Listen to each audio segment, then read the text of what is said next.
tompo efa tonga ny fotoana izay famezatsika amin'ny tompondray ao anatin'izao fidirana faharoa izao dia hanomboka ny fotoana avy hatranytsika amin'izao fotoana izao. Mialohan'izay nefa dia mamerina ny fiarabanantsika rehetrarehetra indrindra ho antsika izay ato anatin'ny fidirana faharoa vao tonga eto dia mamerina ny fiarabanantsika tonga soamantsara eto amin'izao toeran'izao.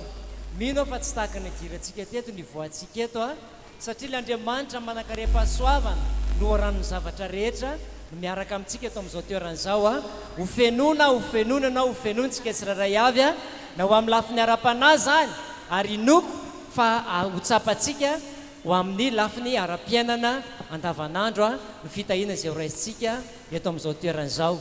Miarabantsika vahiny manokana maromaro tsika ny tonga eto miarabanareo tonga soamantsara eto amin'ity toeran'ity ho tahinsika tsirairay avy izay tonga eto amin'izao toeran'izao. Ndao tsika dia tanana mafy ho maty ny fifandraisantsika tanana. Aleloia! Eto ny tompo miaraka amintsika eto izy. Roso telo nangatany tompo efa raha misy mivory amin'ny anarako roa na telo dia ho avoany mihoatra lavitra n'izany tsika eto noho izany azo antoko zato isan-jato fa miaraka amintsika eto ny tompo amin'izao fotoana izao.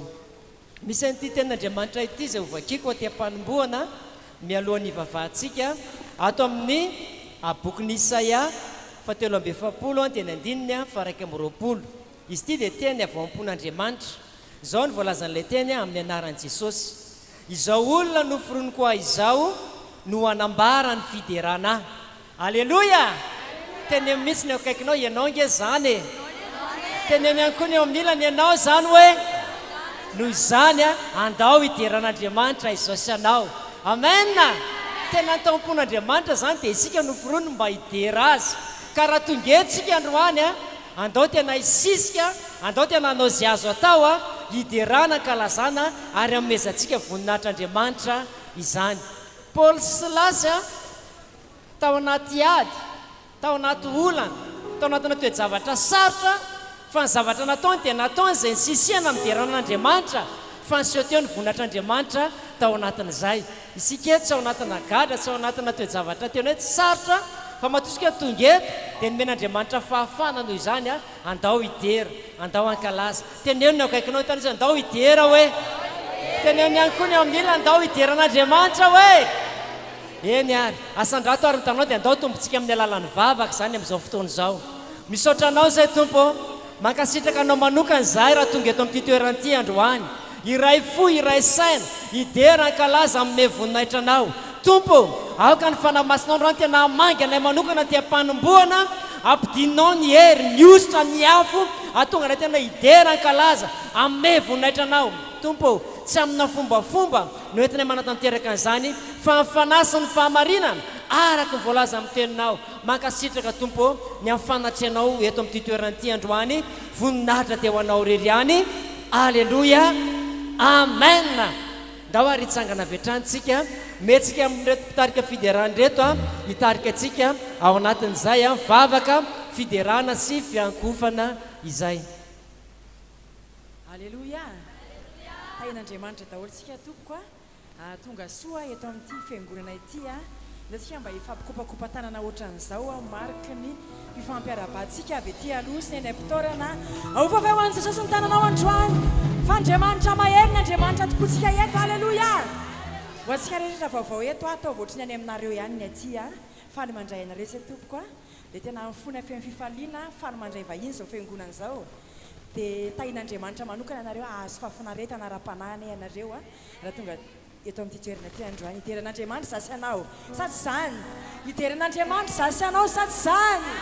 Ny atonga avantsika eto hederan'i Jesosy sa tsy zany ankalazan'ny mpanjaka satria izy ny tompo izy ny mpanjaka izy ny Andriamanitra velona nitsangana tamin'ny maty nandresy ny fahafatesana andao hideran'Andriamanitra sika androany mpanjaka izy ataovambony ny tetanao any Jesosy.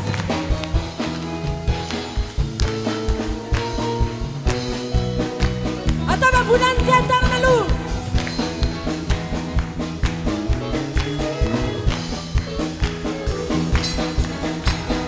aiza na tetanana ambony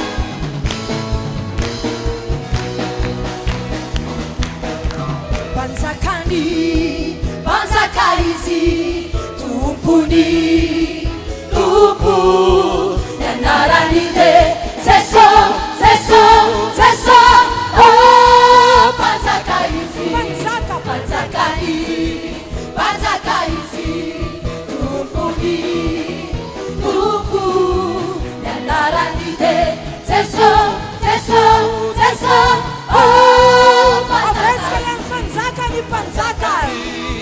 panjaka izy tompony tompo nianarany de Jeso panjaka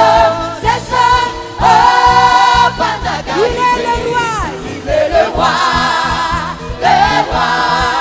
il est le Dieu des dieux. Son nom est Jésus. Oh, il est le roi des rois. Il est le roi des rois. Il est le Dieu des dieux. Son nom est Jésus. Oh, il est le roi.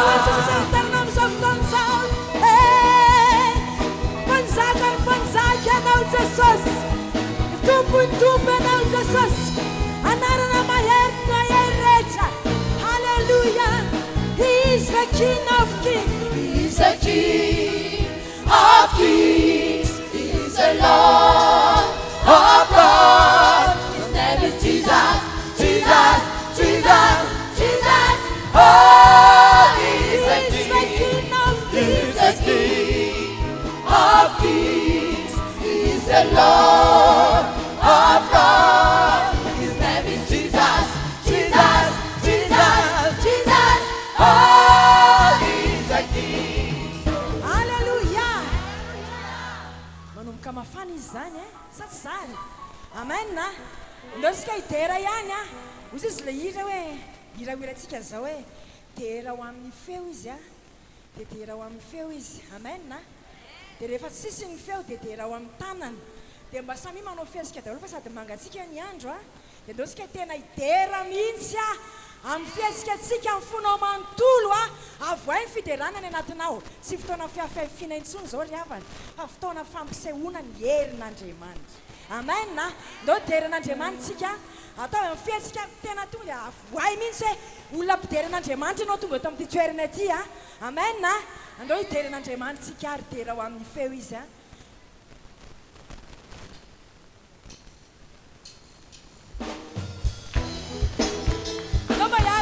Nós bayara yes ka daholo one Jesus.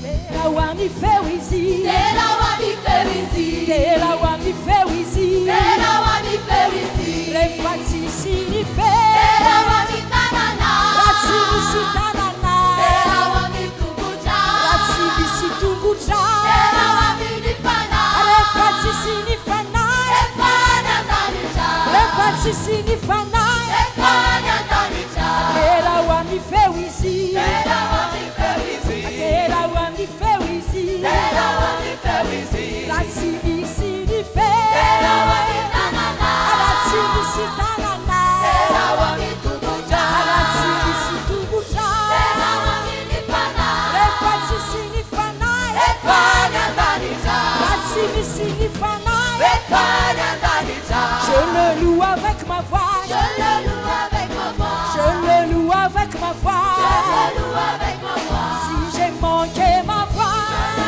Avec mes mains. Si j'ai manqué mes mains. Je le loue avec mes pieds. Si j'ai manqué mes pieds.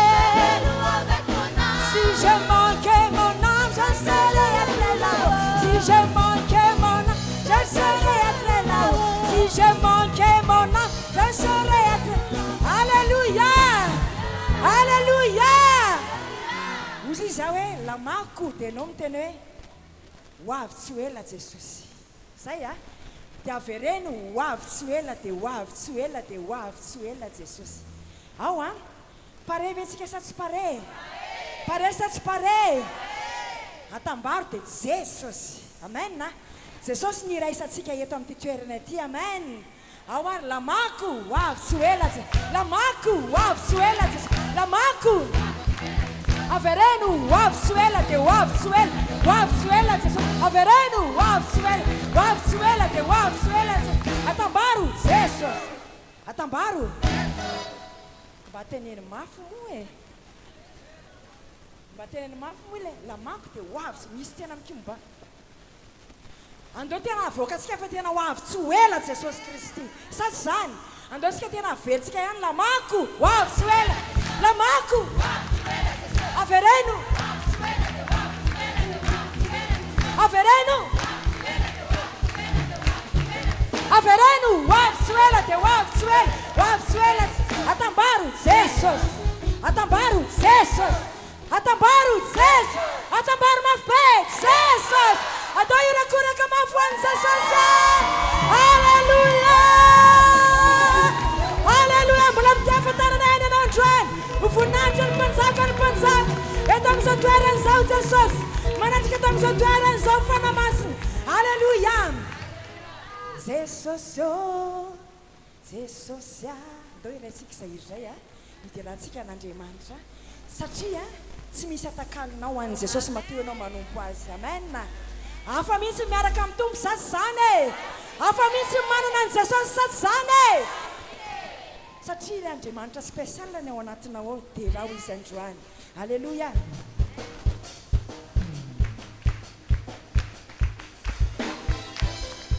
aizany tananao anankiroa mba hofavy ho an'i jesosy he he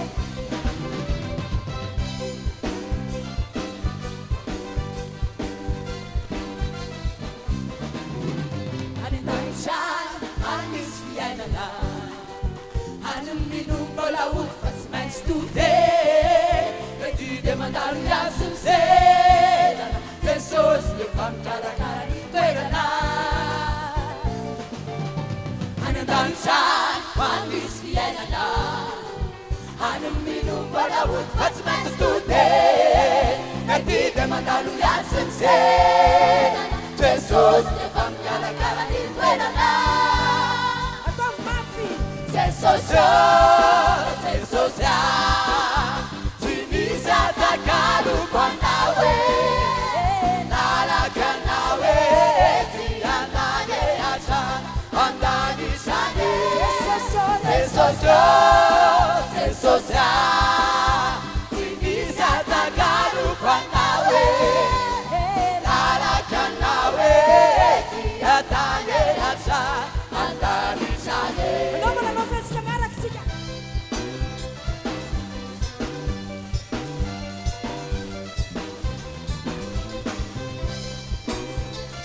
jesosy androanya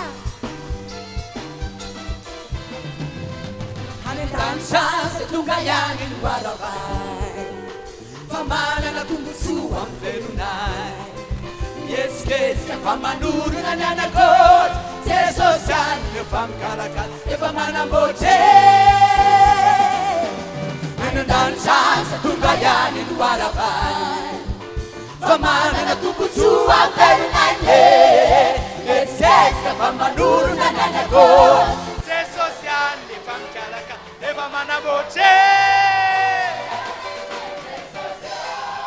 Jesosy tsy misy atakaloko anao e lalako anao e ety atany atrany andanitrany e Jesosy Jesosy tsy misy atakaloko anao e lalako anao e ety atany atrany andanitrany e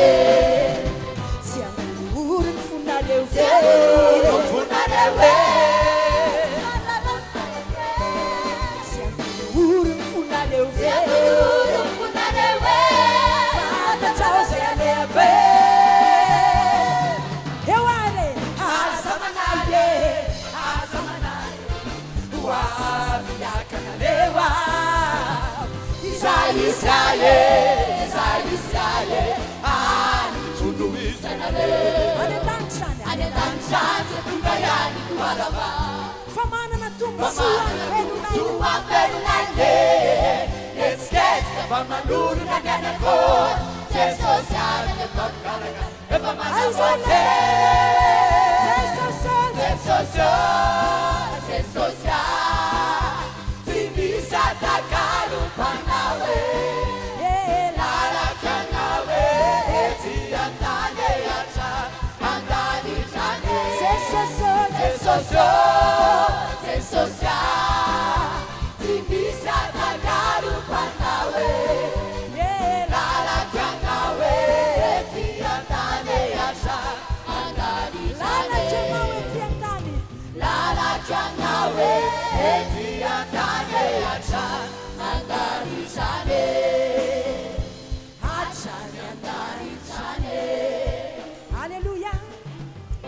atsangano an'izao sasany tananao amin'izao fotoan'izao a atsangano amin'ny tompony tananao amin'ny tiandro an'ity andeontsika amin'izao fotoan'izao ka io mpanahy eo anatrehan'Andriamanitra iantso ny fanatrehan'Andriamanitra efa teto foana ny tompo androany andeo molangatantsika fanotronana bebe kokoa amin'izao fotoan'izao andeo hoe atsotsosika izany fanatrehan'ny tompo izany amin'izao fotoan'izao a antsoa amin'ny vavanao manatrehanay manatreha ny sainay ianao manatreha ny fonay ianao androany aoka eo akaikinay ny fanainao masina androany aoka hoeniko ny voninahitra izao fotoan'izao Andriamanitra aoka isy fandrakofana amin'ny herin'Andriamanitra izao fotoana izao androany nizaniza tonga eto amin'ity toerana ity atao matsapa hery atao matsapa fanatrehana atao matsapa voninahitra atao matsapa ny kasiky ny fanainao masina amin'ity androany ity Jesosy malala fa ianao dia tsy miova andeontsika nandritra vavaka ao anatrehan'Andriamanitra asandrato ny vavaka anao androany raha tonga eto ianao asandrato ny dery anao androany ho an'Andriamanitra irery ihany zany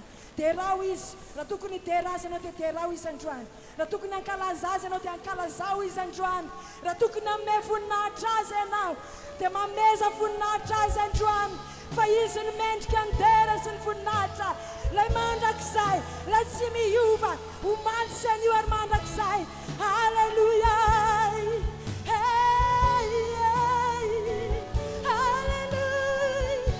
eto amin'izao toeran'izao ianao Jesosy andeontsika hiara iredony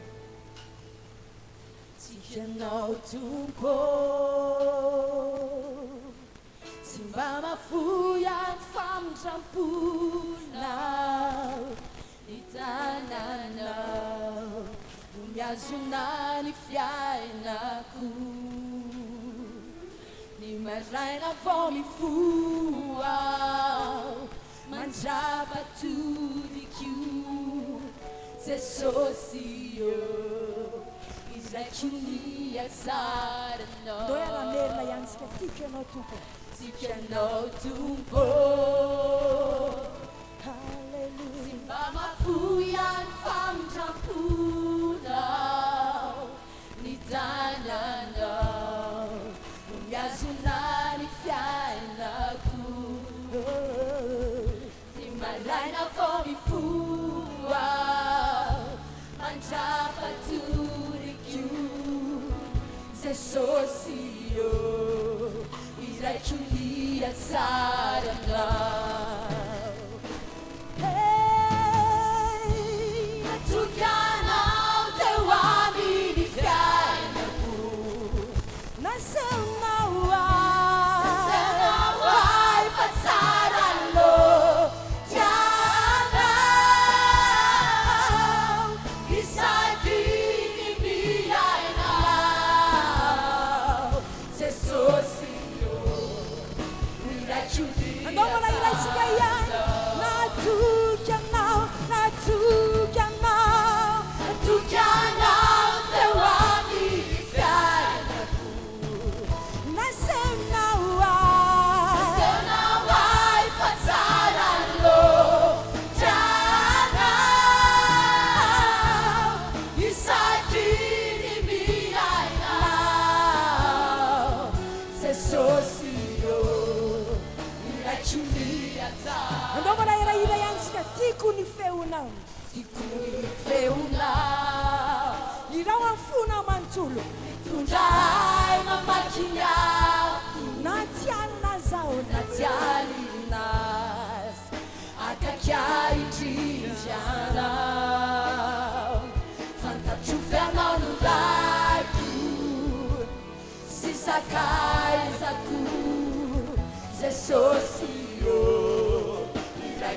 andao manavatsika ihany tiako ny feonao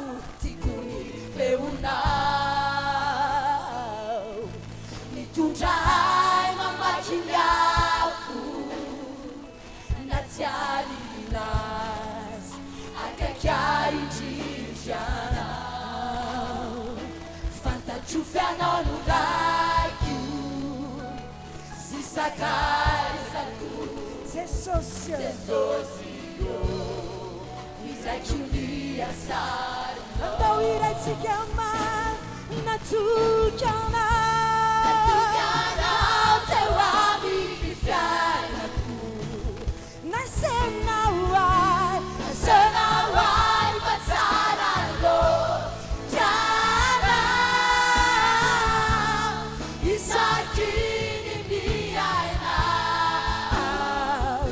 Sosio, Rachulia Sara, Natu Yanao, Natu Yanao, Nawami Fianaku, Nasem Nawai, Nawai Vasara Lo, Jana, Isaki, Yana,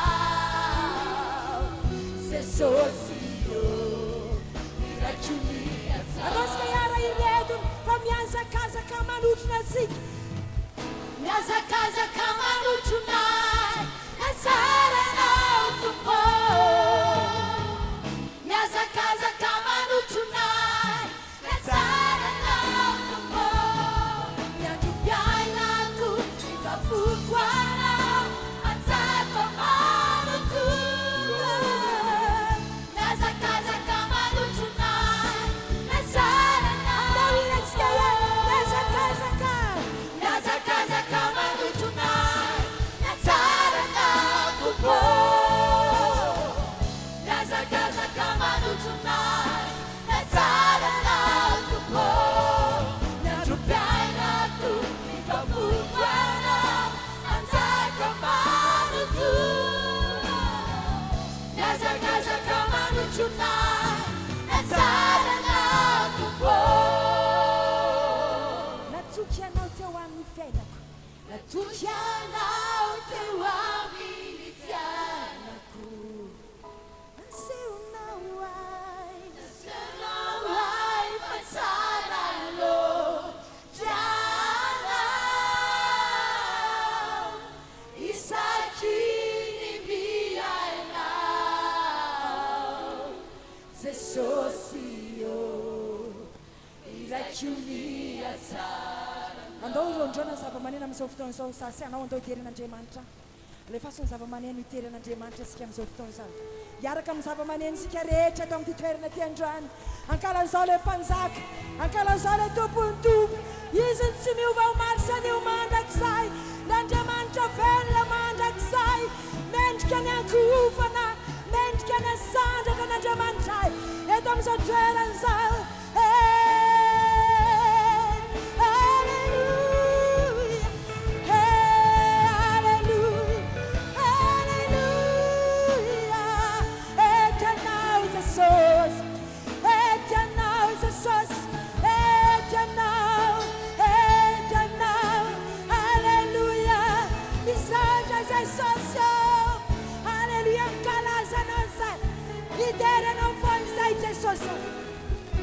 Amdenaren Jesus Christi, misaotra Jesus.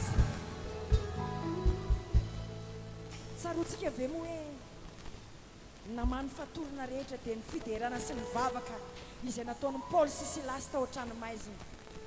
Andreo sika riavana androany amany fatorana rehetra ny amin'ny tontolo ara-panahy rehetrarehetrany ny fatorana mamatotra an'ity firenena antsika ity ny fatorana mamatotra ny ankohona antsika andao sika idera sy ankalazan'Andriamanitra androany satria izany ny secret famana fatorana any amin'ny tontolo ara-panahy tsy hitany maso sika misy famatorana va amin'izao fiderana sy fiankofana izay ataontsika izao ny secret androany ianao miankohaka ianao midery ianao manome voninahitra an'Andriamanitra ianao mivavaka ao anatrehan'Andriamanitra androany halleluja asandrato izy terao izy ankala izao izy androany halleluja Jesosio idreto izay fiangonana androany anandratra ny anaranao anome voninahitra ny anaranao raha azonao atao androany atsangalo ny tananao anankiroa hoendriky ny fifandraisantsika amin'Andriamanitra atsangalo ny tananao anankiroa amin'izao fotoana izao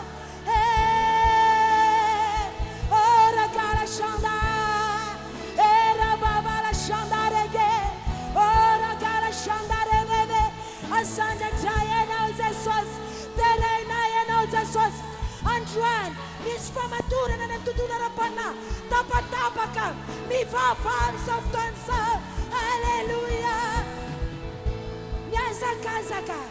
miazakazaka manotronay nasaranao tompo ireo mafiany miazakazaka manotronay nasaranao miazakazaka manotronay miazakazaka manotronay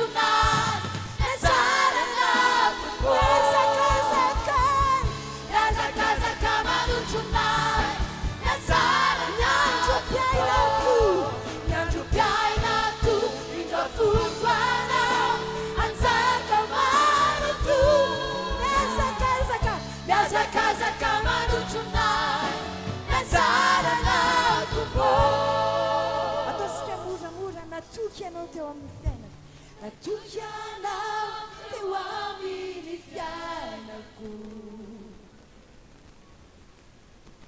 nasehonao ay fa tsara lotranao isaky ny miainao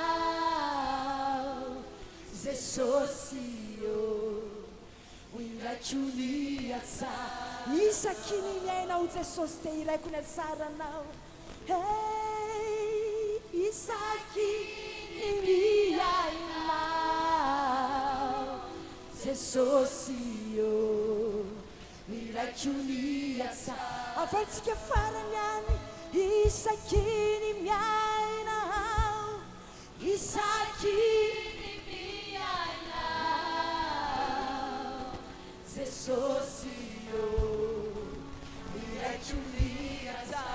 Andao ska titta när man får fana massa med softonsan.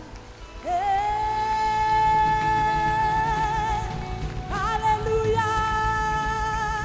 Asa bola sana tetana sikan juan. Ufananjata ng pansakan funnacha. Ufananjata ng tupun-tupu. Ufankara sana lanjaman sa fella. Ufanesa funnacha lanjaman kastu. Halleluja. Människan är samandagsaj. Människan funnacha mandagsaj. Människan är sanna mandagsaj. Halleluja. Halleluja, halleluja. Vi såg att Jesus. Halleluja. Sapat ska vi prata om betydelsen till Jesus Kristus. Amen.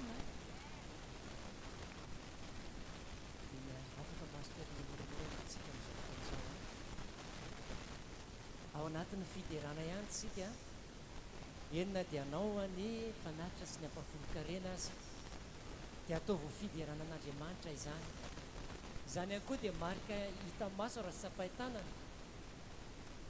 fa tsy herin'ny tenantsika na ny tanjantsika na ny fahaizantsika no azotsika mivola amin'ny karena fa tena fitahiana mbo hampahasoavana avy amin'Andriamanitra.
andesika yakatra tentrobohitra masina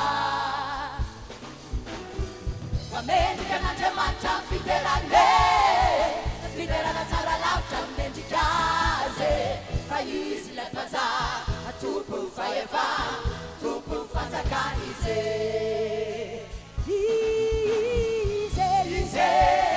Jesosy no izy ilay mpanjaka voninahitra Jesosy no izy ilay mpanjaka voninahitra Jesosy no izy ilay mpanjaka voninahitra Jesosy no izy ilay mpanjaka voninahitra Aiza le tiatana scarecchio mangia sasso. Adon ma funtetana na.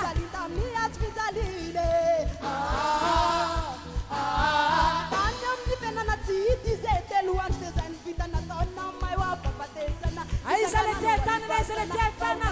Wanze sos.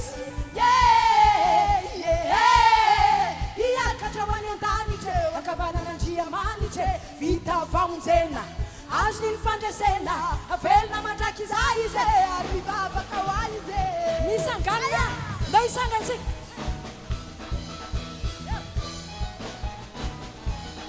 yeah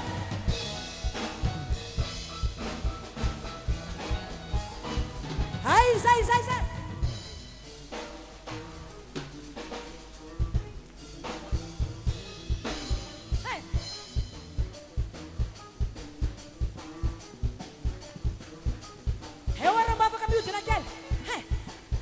Sassen for night. Yeah. Woo. Hallelujah. Rambava kam so kelwanze sas. Hey. Haise Jesosy no izy ilay mpanjaka voninahitra Jesosy no izy ilay mpanjaka voninahitra Jesosy no izy ilay mpanjaka voninahitra Jesosy no izy ilay mpanjaka voninahitra Jesosy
no izy ilay mpanjaka voninahitra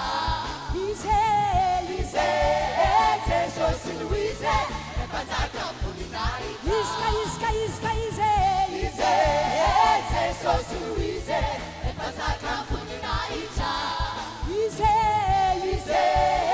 Jesosy no izy ilay mpanjaka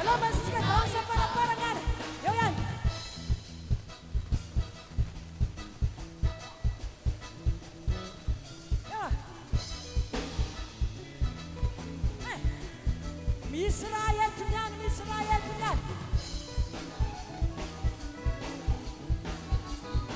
Maitara raya norte fulan chuanya sana kan jamanta siman jesne satsanbe hawar hey mura fusna lua hey ata be buran sai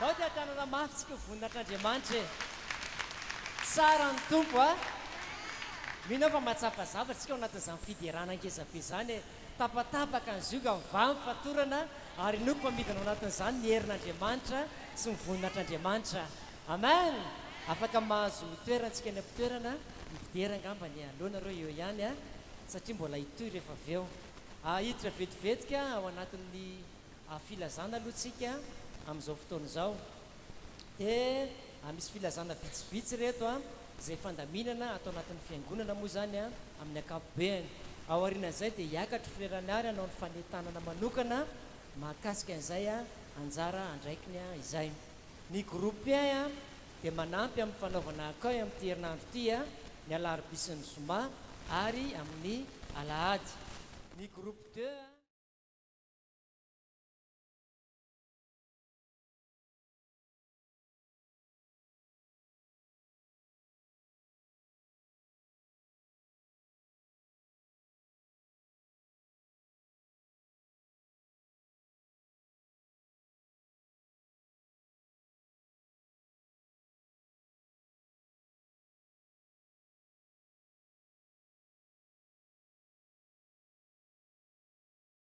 2fanadiovana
Maurice eto Madagasikara tena fifaliana lehibe ao anay tsisy Mauricien Benlareny bevitra foana hoe misy namana anankiray taveloko avy any Maurice foa diso satria tare Mauriciana fa avy any La Réunion dia afatsika maray reto olona reto atao mba hita tanàna mafy fandraisantsika tanàna azy ngamba miandry kely misatra kely andrasana miandry micro fa ao anatin'izay ngamba tsy masakana ny pasteur Mansour azafady aizanao pasteur Mansour mba hanao présentation an'le vahintsika ay avy atsy aorina mety ho vita amin'ny présentation mety ho tonga eo micro dia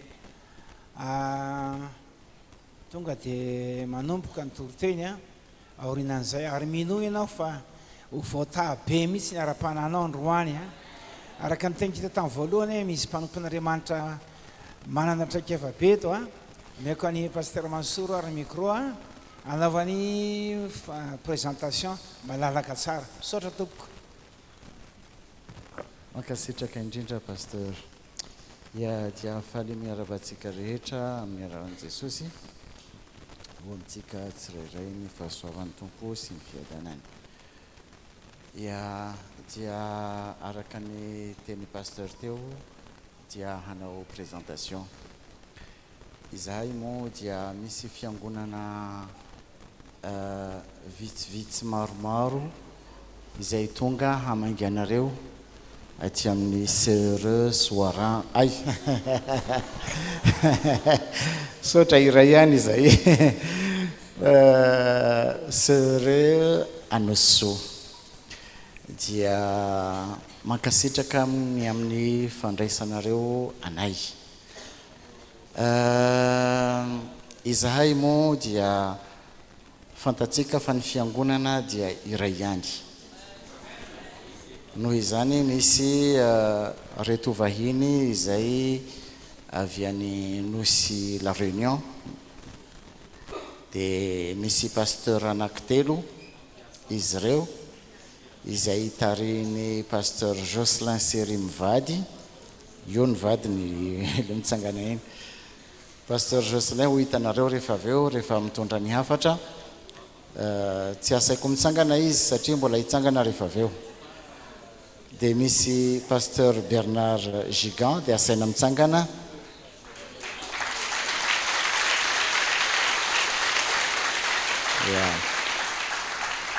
dia misy pasteur Jean-François Signin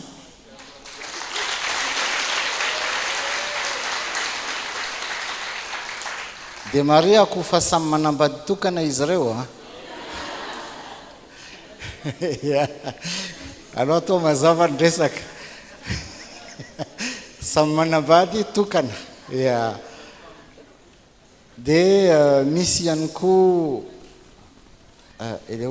ok misy ihany koa Marie Claire izay vadina pasteur ihany koa fa tsy afaka tonga ny vadiny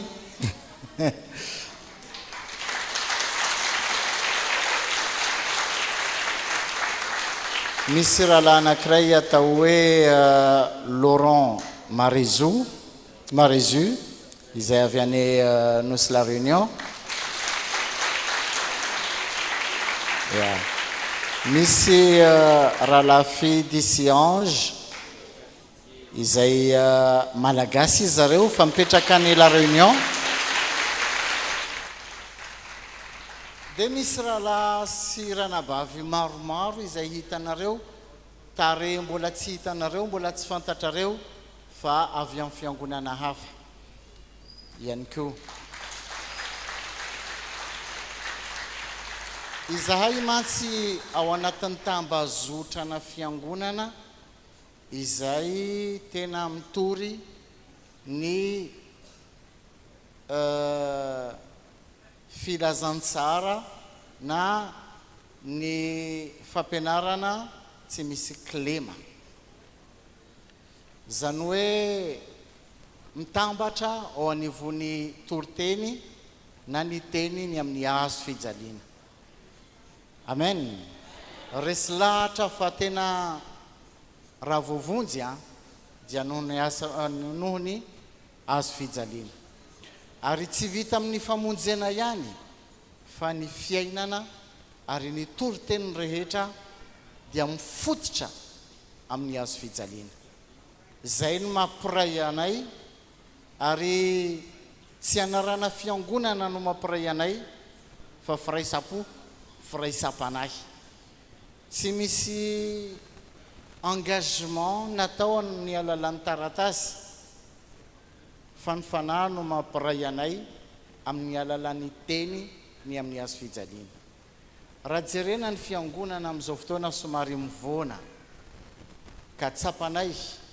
no ny toroteny izay nyraisinay fa mila miverina amin'ny fototra indray dia zany fototra zany dia ny azo fijaliana zay ihany no mampiray anay izareo ane la réunion manana anarana fiangonana satria tsy maintsy izay ara-panjakana zay aty Madagasikara dia manana anarana satria zay no ara-panjakana fa tsy reo anarana reo indraindray mampisaraka fa ny fonay ary ny teniny amin'ny azo fijaliana ny fanay masina dia mampiray dia lasa tena iray ihany izahay dia zay no hafatra izay torinay maneran'izao tontolo izao ary izay no hafatra izay hoentina eto dia ny teny ny amin'ny azo fijaliana tsy manana fotom-pampianarana hafa tsy manana doktrine hafa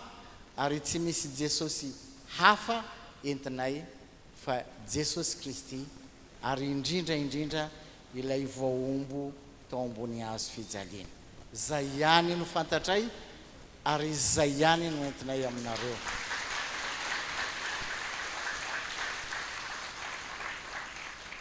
amen mety samy hafa fiaviana itsika mety samy nahare karazana fampianarana fa ninay dia tsotra ihany dia ny teny amin'ny azo fijaliana zay ihany no entinay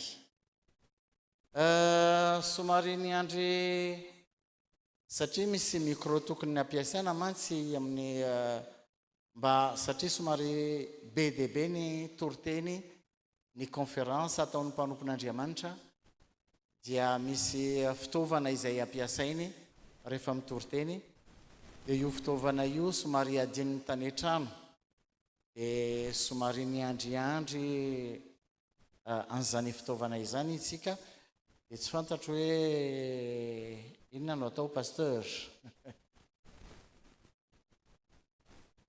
on va faire ça avec ça ok d'accord dia hiroso amin'ny tenin'Andriamanitra itsika dia hanasan'ny mpanompon'Andriamanitra hiakatra mba ampahery atsika amen say fa reraka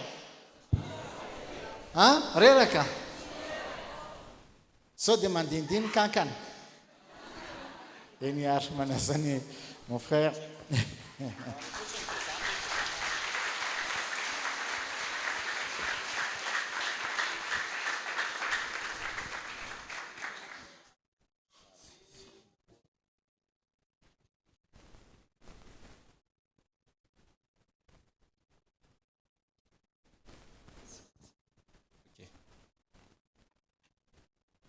Alléluia, bonjour tout le monde.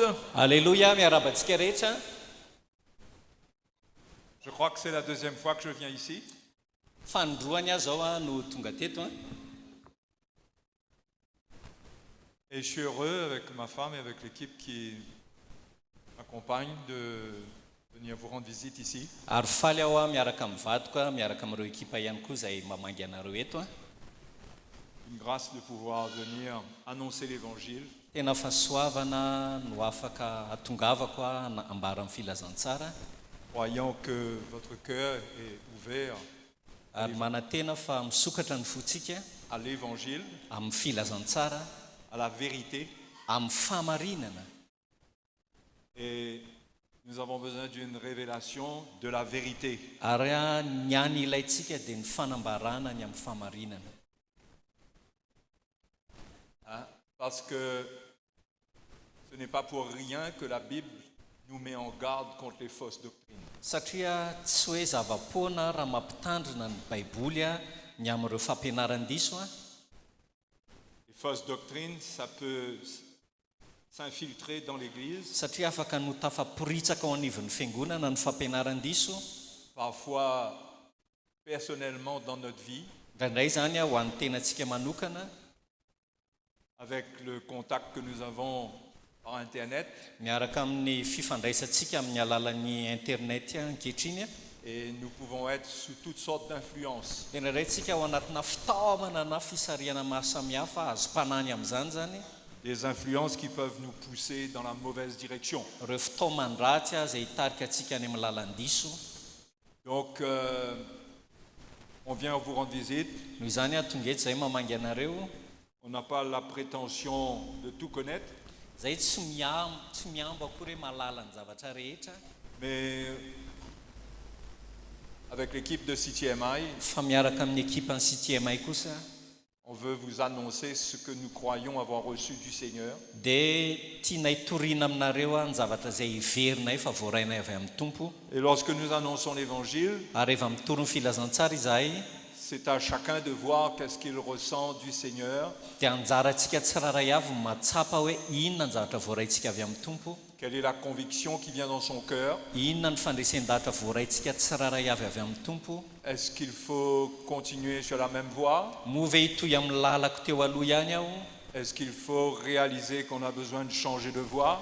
na mety ho tonga saina isika hoe mila miova lalana aho, Mais la vérité doit être annoncée fa mila toriana kosa nefa ny famarinana pour que l'Église soit perfectionnée ahafahan'ny fiangonana iroso amin'ny fahataterahana, et protégée de toutes les erreurs et de toutes les hérésies qui existent. ary iarovana ny fiangonana amin'ireo fahadiso-kevitra sy anganongano mba avy antitra rehetra. Je rends grâce au Seigneur de ce que, à l'île de la Réunion, Ary mideran'ny tompo ho anay any La Réunion nous nous sentons quand même protégés des fausses doctrines dia matsapa ihany zay hoe voaro amin'ireo fampianaran-diso, parce que nous travaillons dans une équipe. satria miara-miasa ao anatina ekipa izahay, Nous ne sommes pas seuls sur l'île. tsy irery zay any nosy misy anay, Nous avons une équipe sur place, fa manana ekipa zay ao am-paritra ao atoerana, mais nous sommes aussi unis avec l'équipe de Maurice, le frère Mickey, fa zay ihany koa dia miray am-po amin'ireo ekipany Maurice Rahalamiki, le pasteur Mickey Hardy pasteur Miki Ardi et tous les serviteurs de Dieu de Maurice, sy ireo mpanompon'Andriamanitra rehetra ao a Maurice, ainsi qu'une multitude de serviteurs de Dieu en Afrique, en Europe, en Amérique et partout. sy ireo pasteur mpanompon'Andriamanitra manarivony any Afrika, Europa sy maneran-tany. Et tous nous partageons une même passion. Ary tena hoe fandresen-dahatra mitovy no ifampizaranay. Nous aimons le message de la croix. Tena tianay ny afatry ny amin'ny azo fijaliana.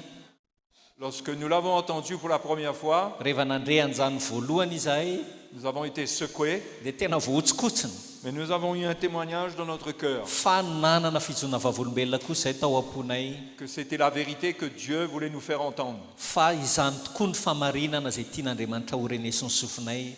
Alors qu'on a écouté, on a entendu le message de la croix pendant des années Dia rehefa niaino izay ny afatry ny azo fijaliana ny taonany maro, et que nous avons ajusté notre vie avec ce message, dia nampifanitsy ny fiainanay tamin'io afatra eo izahay, nous avons commencé à voir les fruits dans notre propre vie. dia nanomboka nahita vokatra izay teo amin'ny fiainanay manokana. Nous avons trouvé l'œuvre que Dieu voulait faire dans nos cœurs. Natsapy izay sy nahita n'ilay asa tian'Andriamanitra tao am-ponay. Avant cela, Fa tao alohan'izay nous avions passé un temps dia nisy fotoana izay niatrika fotoana où nous changions de doctrine tous les mois, tous les 2 mois, tous les 3 mois. izay tsy maintsy manova fotom-pampianarana isaky ny 2 volana, 3 volana, 4 volana. Et l'Église n'avait aucune direction sûre et claire. Dia tsisy taridalana azo antoka sy mazava loatra ny fiangonana tamin'izany.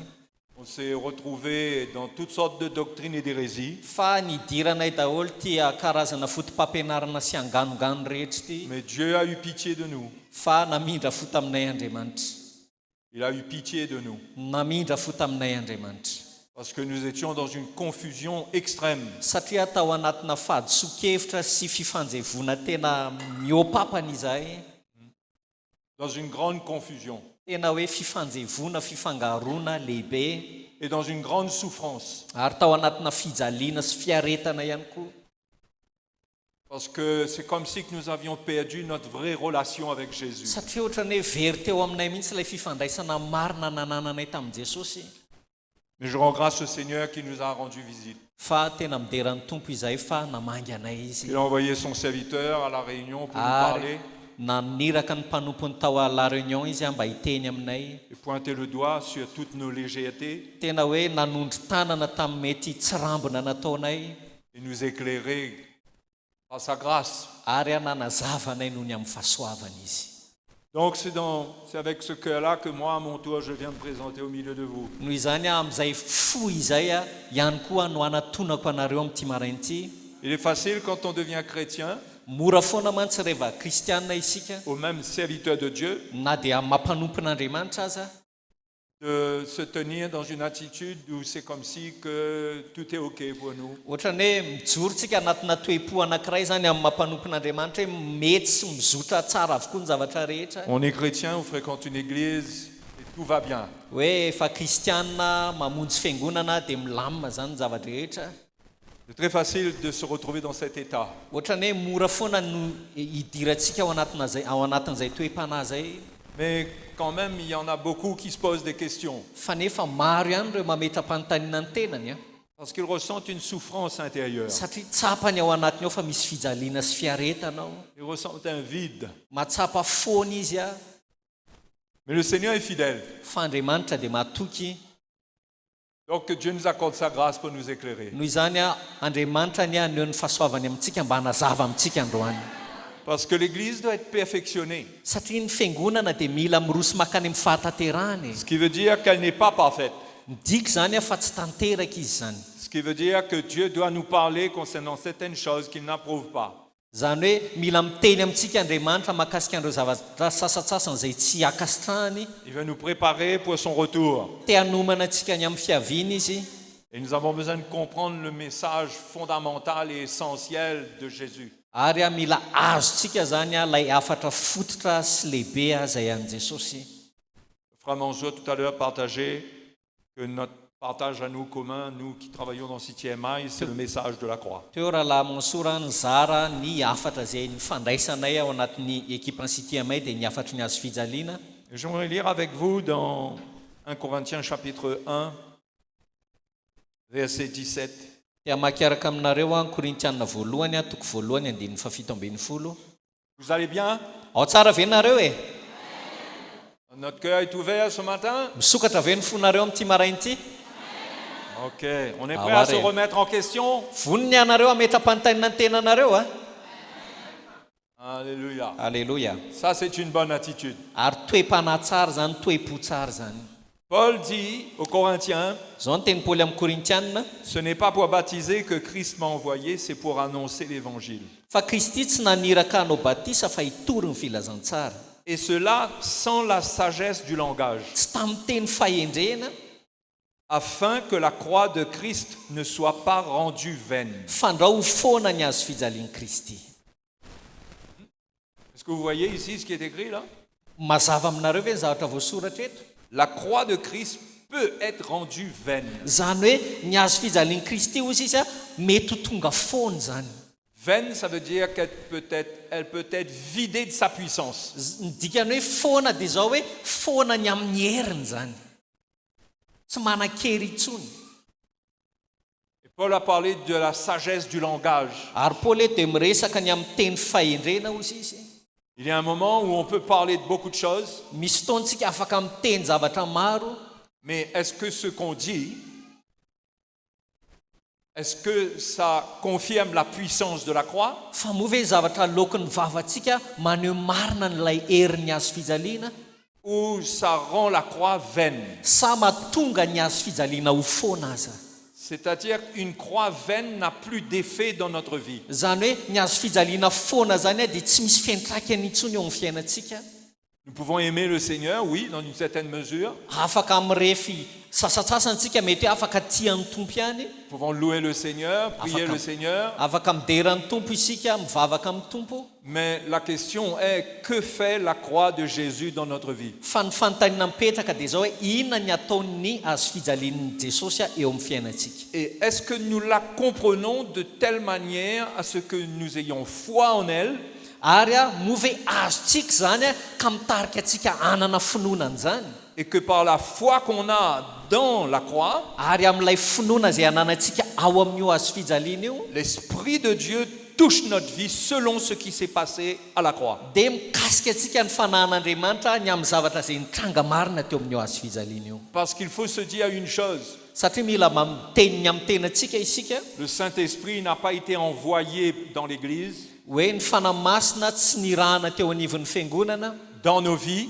na eo amin'ny fiainantsika pour confirmer toutes sortes de messages que les hommes vont prêcher, mba hanamarina andreo karazana hafatra maro zay torian'olombelona mais l'Esprit de Dieu est en nous fa ny fanahin'andriamanitra dia ao anatsika pour confirmer le message de la croix, mba hanamarina ny hafatra momba n'io azo fijaliana io pour le rendre réel dans nos vies, mba tonga an'izany ho zava-misy marina eo amin'ny fiainantsika pour nous faire vivre ce que Jésus a accompli pour nous. mba hitarika atsika hiaina ny zava-bitan'i jesosy ho atsika En tant que chrétiens, nous pourrions vivre ce que la croix a commencé dans nos vies, amin'ny maha-kristiana dia afaka mety miaina isika ny zavatra azo tamin'ny azo fijaliana par la conversion. tamin'ny alalan'ny fiovapo Nous avons compris que Jésus est mort pour nos péchés. dia azotsika fa matiny amin'ny fahotantsika jesosy L'Esprit de Dieu nous a convaincus que nous sommes des pécheurs. dia nandresa laritra asika ny fanahin'andriamanitra fa mpanota Nous isika nous sommes repentis. ary mibebaka isika Nous avons mis notre foi dans le Fils de Dieu. ary nametraka ny finoantsika tamin'ny zanak'andriamanitra Et là, nous isika sommes devenus des enfants de Dieu. dia tonga zanak'andriamanitra ary isika Mais après cela, qu'est-ce qui se passe? fa ao arinan'izay inona amin'izay ny zavatra tokony hitranga Vous savez, souvent, le rendez-vous avec Dieu, il est difficile de l'éviter. hitanareo ny fotoana iaonantsika amin'andriamanitra sarotra ny hoe tsy iaona amin'ny tompo isika zany Ça arrive d'une manière qu'on n'arrive pas à expliquer comment on est arrivé à connaître le Seigneur. ary anadray amin'ny fomba tsy takatry ny saina no ahafahantsika miaona amin'ny tompo ilay fotoana iaona amin'ny tompo amintsika iny zany Je pense que le diable lui-même, il ne comprend pas et il ne peut pas anticiper l'œuvre de conversion. za mino fa na ny devoly aza dia tena tsy mahavita ary tsy afaka manafaingana ilay asan'ny fiovapo io Parce que Dieu agit de manière totalement différente par rapport à nos différents cas à nous. satria andriamanitra afaka miasa amin'ny fomba tena miavaka manoloana ny zavatra rehetra efa niainantsika Et l'ennemi ne peut pas suivre cette œuvre de Dieu. ary any fahavalo tsy mahavita tsy maharaka zany an'izay asa ataon'andriamanitra izay Il peut remplir le monde d'un esprit qui nous garde loin de Dieu. afaka mameno zao tontolo zao izy fanahy zay mampanalavitra ny olona amin'andriamanitra Il peut mettre dans le monde toutes sortes d'éléments pour que le cœur de l'homme reste loin de Dieu. afaka mametraka singa maro ny anivon'izao tontolo zao izy mba hanalaviran'ny olombelona an'andriamanitra Mais quand Dieu nous a vus et nous appelle, fa rehefa mahita atsika andriamanitra ka miantso atsika il ne peut pas arrêter cela. dia tsy vitan'ny fahavalo manakana an'izany L'ennemi ne peut pas comprendre cela. tsy takatry ny sain'ny fahavalo zany Mais il y a une chose qu'il peut comprendre. fa zavatra tokana kosa ny takany a À partir du moment où on est converti, amin'ny fotoana anankiray miova fo isika on est né de nouveau. nateraka indray isika Il sait qu'est-ce qu'on est devenu. dia fantany amin'izay hoe tonga zanak'andriamanitra isika zany Il sait que nous avons mis notre foi en Jésus. fantany fa nametraka ny finoantsika tao amin'ny jesosy isika Et c'est là qu'il a un plan pour nous arrêter. ary eo amin'izay izy mamolavola-drafitra hanakanana atsika Et pourtant, c'est là que nous croyons que tout est OK pour nous. kanefa ndraindrayntsika mianina sy mihevitena hoe eo amin'izay toerana efa mahazanak'andriamanitra atsika zay no efa milamina ny zavatra rehetra ho atsika C'est là que nous pourrions croire que c'est bon, c'est fait pour nous là. eo zany tsika ny mihevitena hoe afa milamina amin'izay ny zavatra rehetra Alors que c'est à partir de ce moment-là qu'il faut être vigilant. kanefa manomboka eo amin'ny fotoana io indrindra mila miambina sy mailo isika Parce que lorsqu'on ne connaissait pas le Seigneur, satria fony isika tsy nahalala ny tompo a on ne pouvait pas être vigilant. dia tsy mailo isika tsy nanana fahamailona zany tsika On était aveuglés. satria jamba isika On ne pouvait pas se protéger du diable. ary tsy afaka niary tena tamin'ny devoly isika Au contraire, fa mifanohatra amin'izany asa il y a des choses qu'on pratiquait, fa misy zavatra fanaontsika croyant se protéger du diable, everitsika hoe hiarovantsika tena amin'ny devoly mais en réalité faisant exactement tout ce qu'il faut pour qu'il continue son règne sur notre vie. fa ny tena marina aza ny zavatra nataontsika dia zao hoe mba hahafahany a mitoy manao ny asany ihany eo amin'ny fiainantsika Me suivez? arakareo tsara On pensait se protéger en allant chez le sorcier, par exemple. ohatra hoe mieritreritrysika hoe hiaro tena makany dia lasitsika makany amin'ny mpamosavy On pratiquait des traditions qui nous ont été inculquées. lasa manao isika manatanteraka fomban-drazana zay nampidirina tao an-tsaintsika Mais on s'équipait avec toutes les choses qui sont dans le monde. fa nefa isika On s'équipait avec tout ce qui existe dans le monde. fa nefa isika miaraka amin'izany a dia ohatrany hoe mampitao ny tenantsika ihany amin'ireo zavatra zao tontolo zao Mais tout ce qui existe dans le monde ne vient pas de Dieu. fa ny zavatra rehetra misy eny amin'izao tontolo zao dia tsy avy amin'Andriamanitra Tout ce qui est dans le monde ne vient pas de Dieu. zavatra rehetra avy amin'izao tontolo zao dia tsy avy amin'Andriamanitra Donc on ne pouvait pas se protéger avec les choses du monde. noho izany tsika tsy afaka miary tena amin'ny alalan'ny zavatra veny amin'izao tontolo zao Les traditions, toutes les pratiques qui existaient, que nous pratiquions.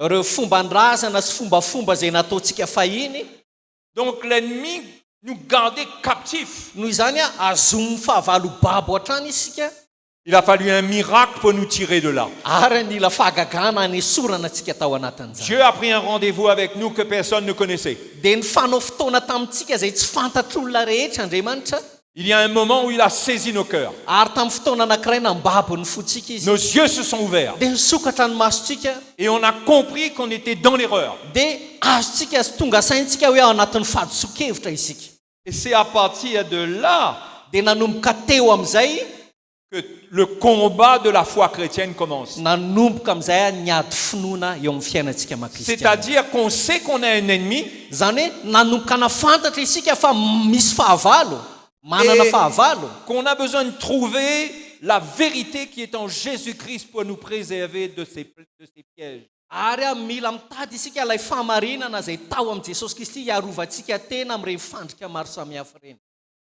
Et un des plus grands pièges de l'ennemi, ary anisan'ny fandrika lehibe ananan'ny fahavalo a c'est mettre dans l'Église de fausses vérités. dia mametraka eo anivon'ny fiangonana famarinana sandoka C'est-à-dire des choses dans lesquelles nous croyons comme étant la vérité zany hoe zavatra anankiray zay everitsika sy notsika fa marina io et que nous allons pratiquer, ary ho ataontsika le izy tanterahantsika mais qui n'amènent pas et qui ne confirment pas la puissance de la croix dans notre vie. kanefa tsy manamarina tsy mitarika antsika anamarina n'ilay a herin'ny azo fijaliana eo amin'ny fiainantsika Or, la puissance de la croix pour nous kanefa ny herin'ny azo ny azo fijaliana ho antsika ne s'arrête pas à notre conversion. dia tsy mijanona treo amin'ny fotoana niovantsika fo Nous avons besoin de la puissance de la croix tous les jours de notre vie. fa isan'andro eo amin'ny fiainantsika isika dia mila ny herin'ny azo fijaliana mandrakarivo Nous avons besoin de la comprendre. mila takatsika azontsika zany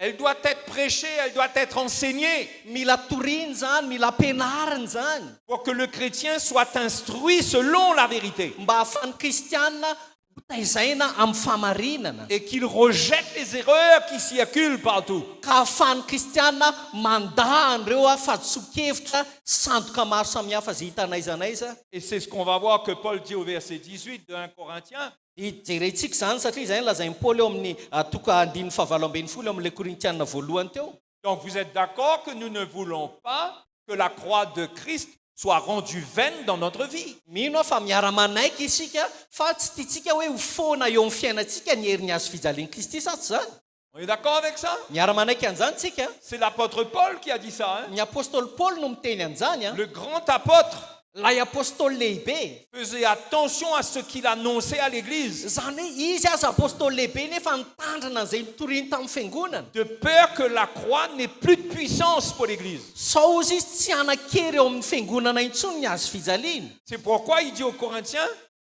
Il est venu annoncer le message avec crainte et tremblement. zay na tonga azy nilaza tamin'ny korintiana hoe tonga eto aminareo miaraka amin'ny fangovitana be aho izy izy.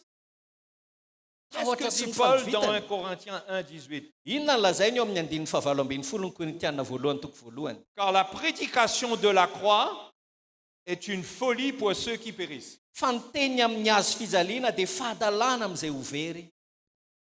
Mais pour nous qui sommes sauvés, Fa ho antsika izay vonjena kosa, amintsika izay vonjena, ça parle de nous là, hein? miresaka amintsika zany izay zavatra zay a. On est d'accord? Iteny ito a, manaiky tsika. Ça ne parle pas des inconvertis là. Tsy miresaka ny amin'ny olona tsy miny io, tsy niova fo. Paul ici s'adresse à une église Fa fiangonana no resahan'ny Paoly eto a. et il dit que la prédication de la croix, Dia hoy sisa ny teny amin'ny azo fijaliana, pour nous qui sommes sauvés, amintsika izay ho vonjena, elle est une puissance de Dieu. dia herin'Andriamanitra izany. Pour nous qui sommes sauvés, elle est une puissance de Dieu. Herin'Andriamanitra kosa amintsika izay ho vonjeny zany.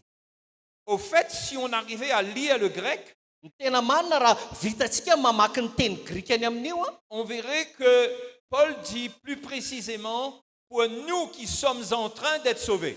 dia ny tiany Paoly tenenina amin'io dia hoe isika eo an-dalam-pamonjenantsika zany. Ho antsika izay eo an-dalan'ny famonjena. Ça ne veut pas dire que nous ne sommes pas des enfants de Dieu, Tsy midika akory zany hoe tsy efa zanak'Andriamanitra isika, mais ça veut dire, ça nous montre étant des enfants de Dieu, fa maneho amintsika zany hoe amin'ny maha efa zanak'Andriamanitra atsika, mais étant encore dans ce monde, dia mbola eto amin'ity zao tontolo zao ty misy atsika, étant encore dans la chair, mbola ao amin'ny nofo misy atsika. nous ne devons pas croire que c'est sûr que nous serons sauvés. Dia tsy tokony mihevy tena na mino isika hoe efa azo antoka fa voavonjy isika.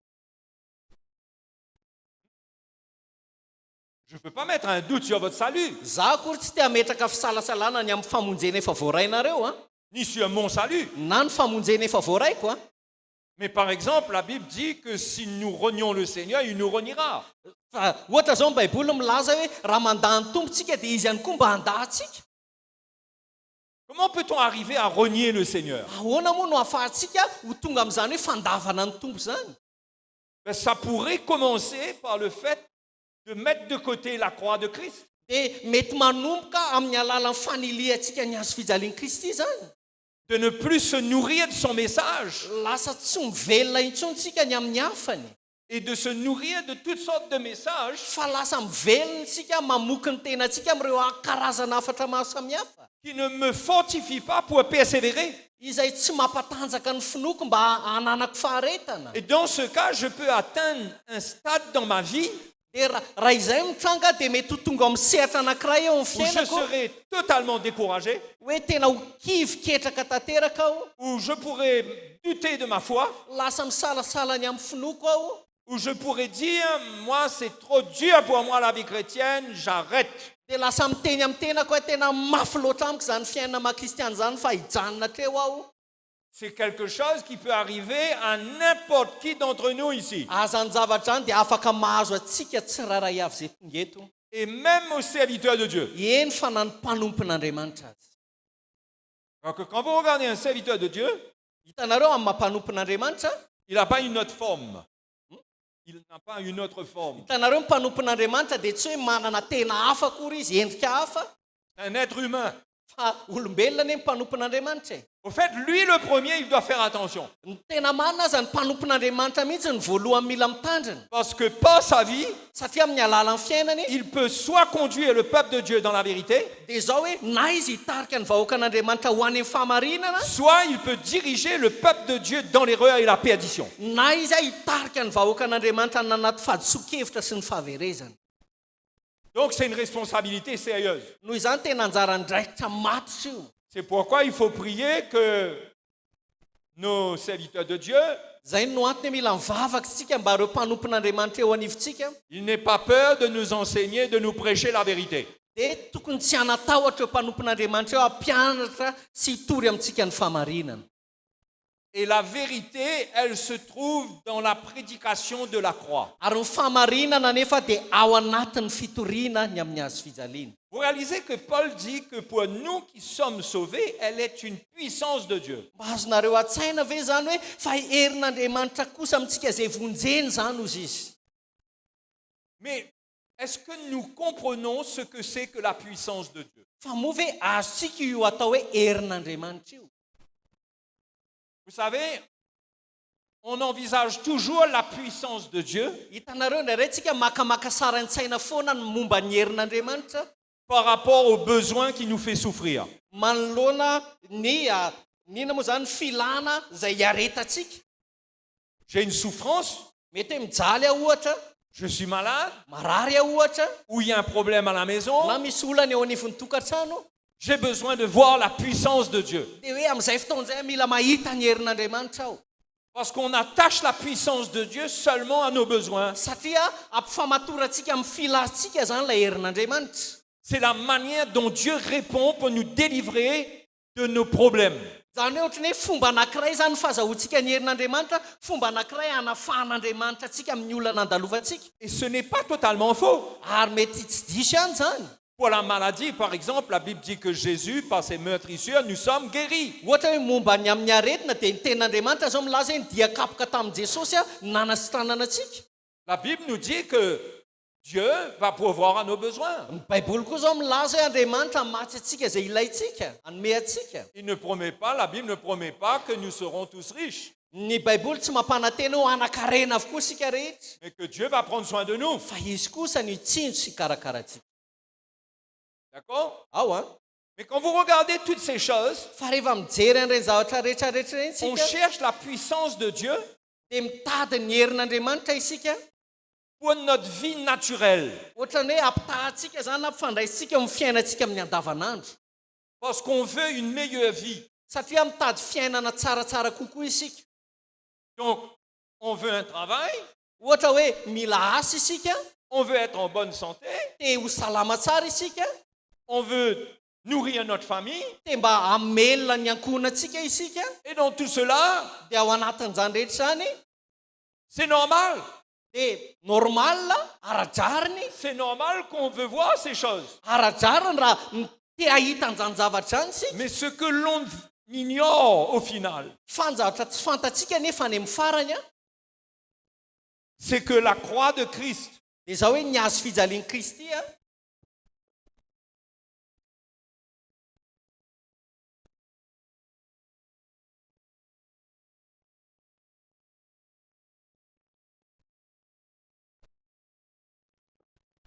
c'est que la croix de Christ, dia izao hoe ny hazo fijalian'i Kristy, l'œuvre de Christ par la croix, ilay asa ataon'ny Kristy amin'ny alalan'ny hazo fijaliana, elle va beaucoup plus loin que ce que nous imaginons ou que nous croyons. dia mandeha lavidavitra kokoa mihoatra noho izay eritreretintsika sy notsika.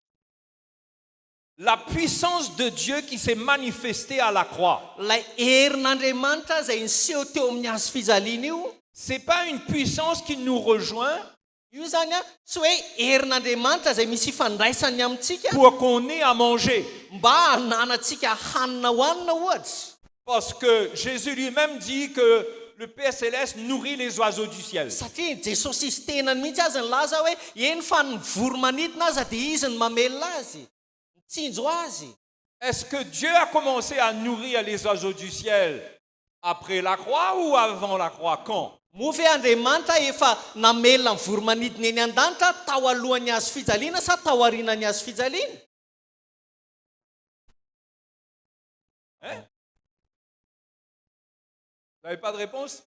Tsy manana valo ve nareo tao alohan'ny hazo fijaliana dia efa velomin'Andriamanitra? Dieu a toujours nourri les oiseaux du Fa ciel. efa velomin'Andriamanitra hatramin'izay nisy ny voromanidina e. C'est pas par rapport à la croix. Zany hoe tsy nisy idiran'ny hazo fijaliana zany. L'exemple que Jésus nous donne, Fa ny ohatra izay omeny Jesosy atsika c'est de ne pas nous inquiéter pour nos besoins, dia izao hoe mba tsy hanahitsika ny amin'izay mety parce ilayntsika. que ça, c'est quelque chose dont Dieu s'occupe. Satria reny zavatra eny dia efa Andriamanitra mitsinjo atsika e.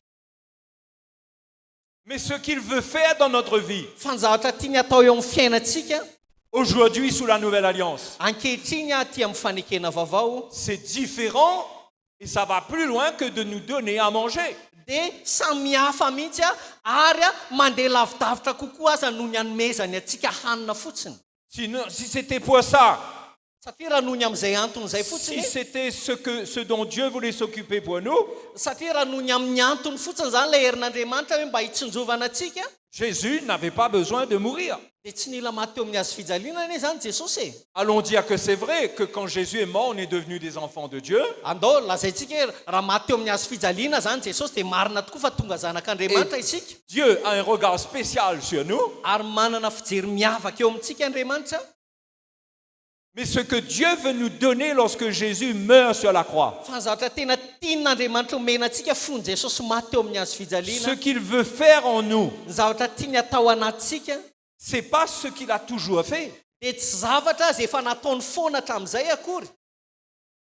Il a pris soin du peuple d'Israël, par exemple. Izy zao nikarakara ny vahoakan'Israely tamin'ny vaninandron'izy ireo. Dans le désert, il leur a donné la manne. Any anefitra izy nomeny ny mana. Il les a pas laissés tomber. Tsy namela azy ireo, tsy nandao azy ireo izy. Mais il y a quelque chose de spécial que Dieu nous donne lorsque Jésus meurt. Fa nisy zavatra miavaka sy manokana mihitsy omen'Andriamanitra ho antsika fony Jesosy maty. La puissance qui doit se manifester dans notre vie, Ary ilay herin'Andriamanitra zay tokony hihetsika eo anivon'ny fiainantsika elle va plus loin que la guérison de notre corps. dia mandeha lavidavitra kokoa noho ny fanasitranana ara-batana zay tiantsika fotsiny. Elle va plus loin que de prendre soin de nous matériellement. Tena mandeha lavidavitra kokoa zany mihoatra noho ny fikarakarana antsika ara-materialy. C'est une œuvre que Dieu veut faire dans le cœur de chacun de nous. Fa asa zay tian'Andriamanitra tao anatsika tsiraray avy zany. Et c'est là qu'on peut rater. Ary ndray nefa zay zavatra zay mahadiso atsika. On peut chercher Dieu pour beaucoup de choses, Lasa mikasaka an'Andriamanitra noho ny amin'ny antony zavatra maro isika. mais qui est prêt à ouvrir son cœur à Dieu Fa iza kosa ny olona vonona ny hanokatra ny fono an'Andriamanitra et à laisser Dieu sonder son cœur, ka amela an'Andriamanitra handinika ny fony. lui montrer qu'est-ce qui l'anime, Hoe maneho aminy hoe inona ny manetsika azy, manentana l'amener azy, à la repentance. nitarika azy mandrakariva ho amin'ny fibebahana. Pourquoi? Inona no antony? Pourquoi c'est important pour un chrétien Inona no antony mazava-dehibe loatra n'izany ho an'ny de vivre kristianina? cette relation avec Dieu Zany hoe hatramin'ny nanana ny fifandraisana tamin'Andriamanitra et de laisser Dieu exposer ce qui est dans notre vie qui n'est pas bon. ka manaika ampiariarian'Andriamanitra ny ao anatiny ao any amin'ny zavatra ratsy rehetra zay mbola ao anatiny.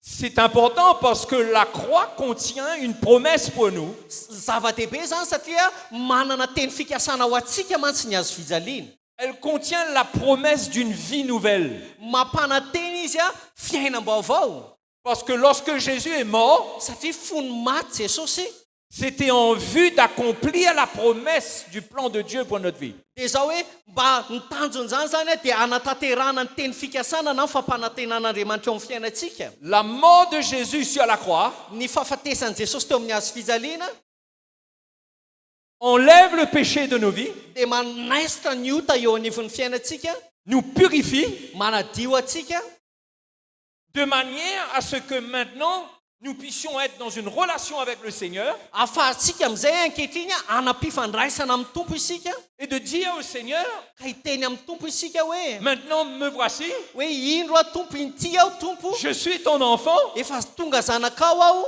je veux que tu changes ma vie. ary tiako hovahinao ny fiainako. Pas juste le changement que j'ai eu lorsque le péché a été pardonné, Tsy ilay fiovana fotsiny zany fony voaraiko tamin'ny fahotako zay navelany a. quand le péché a été pardonné, la paix de Dieu est venue dans mon cœur. Rehefa navela tamin'ny otako mantsy dia tonga tao anaty ny fiadanan'Andriamanitra. On est d'accord avec ça? Miara-manaiky amin'izany tsika. Mais après ça, Fa ao aorianan'izay amin'izay, parce que cette paix qu'on a reçue, satria ilay fiadanana voaraitsika io, si Dieu ne continue pas son œuvre en nous, raha vao tsy manohy ny asany ao anatsika Andriamanitra, nous allons perdre cette paix. dia lasa overy eo amintsika izay fiadanan'izay. Nous n'allons pas pouvoir rester en paix. Lasa tsy toetra hiadana isika. Il faut cette œuvre dans notre cœur, dans notre vie, fa mila an'izay asa itsika eo amin'ny fiainantsika ao am-pontsika qui permet à Dieu de nous faire vivre une vie nouvelle. ahafahan'andriamanitra mitarika atsika hiaina fiainam-baovao La vie de Christ. dia le fiainan' kristy La vie de Christ, ce n'est pas la vie du monde. ny fiainan' kristy tsy fiainan'izao tontolo zao e C'est une nouvelle vie qui doit grandir en nous. fa fiainana vaovao io a mila mitombo ao anatsika Et pour que cette vie prenne place en nous, ary ahafahan'izay fiainan'izay a maka toerana misimisy kokoa hatrany ao anatsika il faut un message qui vienne fa mila afatra izay tonga et qui arrête la vie de la chair. ka mampitsahatra ny fiainan'ny nofo Parce qu'en tant que chrétien, on peut être charnel. satria makristianitsika mety kristianitsika fa ara-nofo Les Corinthiens étaient charnels. korintianina zao ara-nofo izy ireo Donc il faut un message pour nous parler, noho izany a mila afatra isika izay tena hiteny marina amintsika pour nous dire que ça, la manière que nous pensons là, hoe hiteny amintsika fa io fomba fijerintsika io fieverantsika io la manière que nous sommes en train de vivre là, io fomba fiainantsika ankehitriny io c'est contraire à la volonté de Dieu. dia mifanohatra amin'ny sitrapon'andriamanitra io Il faut un message qui arrête les éléments précis de notre vie qui ne plaisent pas à Dieu. mila afatra isika izay hitory amintsika n'ilay singa izay tsy akasitrahan'ny tompo eo anivon'ny fiainantsika Et ce message, c'est le message de la croix. ary io afatra io a dia ny afatry ny azo fijaliana Parce qu'à la croix, Jésus a crucifié la chair. satria teo amin'ny azo fijaliana ny nanomboany jesosy ny nofo Et il a averti ceux qui voulaient le suivre ary nampitandrana ihany koa izy ireo izay te hanaradia azy que s'ils voulaient le suivre, hoe raha misy ta hanaraka ao izy izy ils devaient prendre leur croix pour le suivre. dia mila mitondra ny azo fijaliana ihany koa ireo olona ireo mba hanaraka azy C'est-à-dire qu'ils devaient prendre comme modèle sa croix à lui. zany hoe mila maka modely ny azo fijaliana izy Ils devaient l'appliquer à leur vie. ary mila ampiarina izy ireo amin'ny fiaina manokana izay azo fijaliana izy ireo zay Ils devaient permettre à Dieu d'arrêter l'élan de la chair. mila mamelan'andriamanitra izy ireo a ampitsahatra n'ilay nofo efa mahazo vahana Parce qu'étant chrétienne, notre chair est encore vivante. satria makristianina isika ny nofontsika aza adinitsika fa mbola velona trany a Elle a besoin de réprimande. fa mila anarina io Elle a besoin que Dieu l'arrête. mila an'andriamanitra ampitsahatra azy io nofo Parce que io si on marche selon elle, on ne marche plus selon l'esprit. satria raha mandeha araka ny nofo isika dia tsy mandeha araka ny fanahintsony isika Si zay on marche selon elle, on n'a plus la vie, on perd la vie qui est en nous. raha mbola mandeha araka ny nofo isika dia very ao anatsika ilay fiainan'andriamanitra On arrête de moissonner la vie de Christ qui se trouve dans sa résurrection. lasa mitsahatra isika mijanona tsy mijinja intsony ilay fiainan'ny kristy a zay azosika tamin'ny alalan'ny fitsanganany C'est pourquoi il faut le message de la croix. zany no atiny ilayntsika loatra ny afatry ny azo Il faut un fijaliana message qui confronte notre orgueil. mila afatra isika izay manotsikotsina ny avinavitsika Il faut un message qui nous enlève de notre satisfaction charnelle. mila afatra isika izay manaisitra atsika ao anatin'ny fahafapotsika ara-nofo Il faut ce message pour bâtir nos maisons. mila nio afatra io tsika norenatsika ny tokantranontsika Il faut ce message pour enlever l'orgueil du cœur du mari. mila nio afatra io isika ahafahantsika manaisitra ny avinavina zay ao am-pony lehilahy Il faut ce message pour enlever la rébellion dans le cœur de la femme.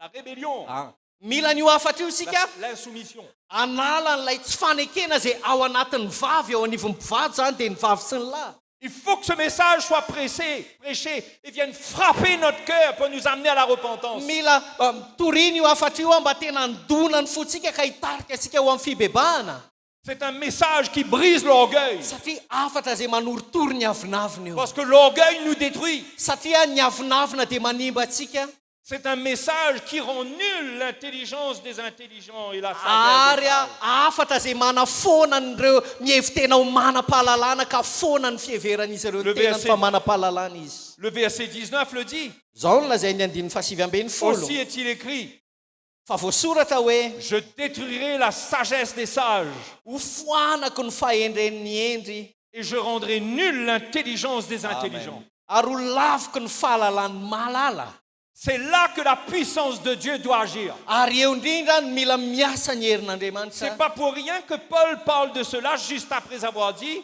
que la prédication de la croix, c'est la puissance de Dieu. Ary tsy foana ny anambara amin'ny Paoly anio taorianany teneniny hoe herin'Andriamanitra amintsika izay vonjena ho sisy ny azo fijaliana. Parce que la puissance de Dieu doit venir contre notre sagesse. Satria ny fahendren'Andriamanitra mila tonga hanohatra ny fahalalantsika Il manokana. y a des choses que nous croyons sages, mais qui ne sont pas sages.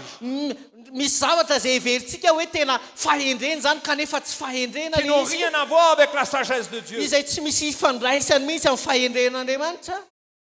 Et c'est comme ça que, étant devenus chrétiens, Ary zay no antony hoe rehefa tonga kristianina isika, au lieu d'être édifiés raha tokony handroso isika, et de hitombo isika, grandir à la ressemblance de Jésus, na hitombo amin'ny fahafantarana ny Kristy araka ny endri Kristy, on finit par garder ou adopter la sagesse du monde.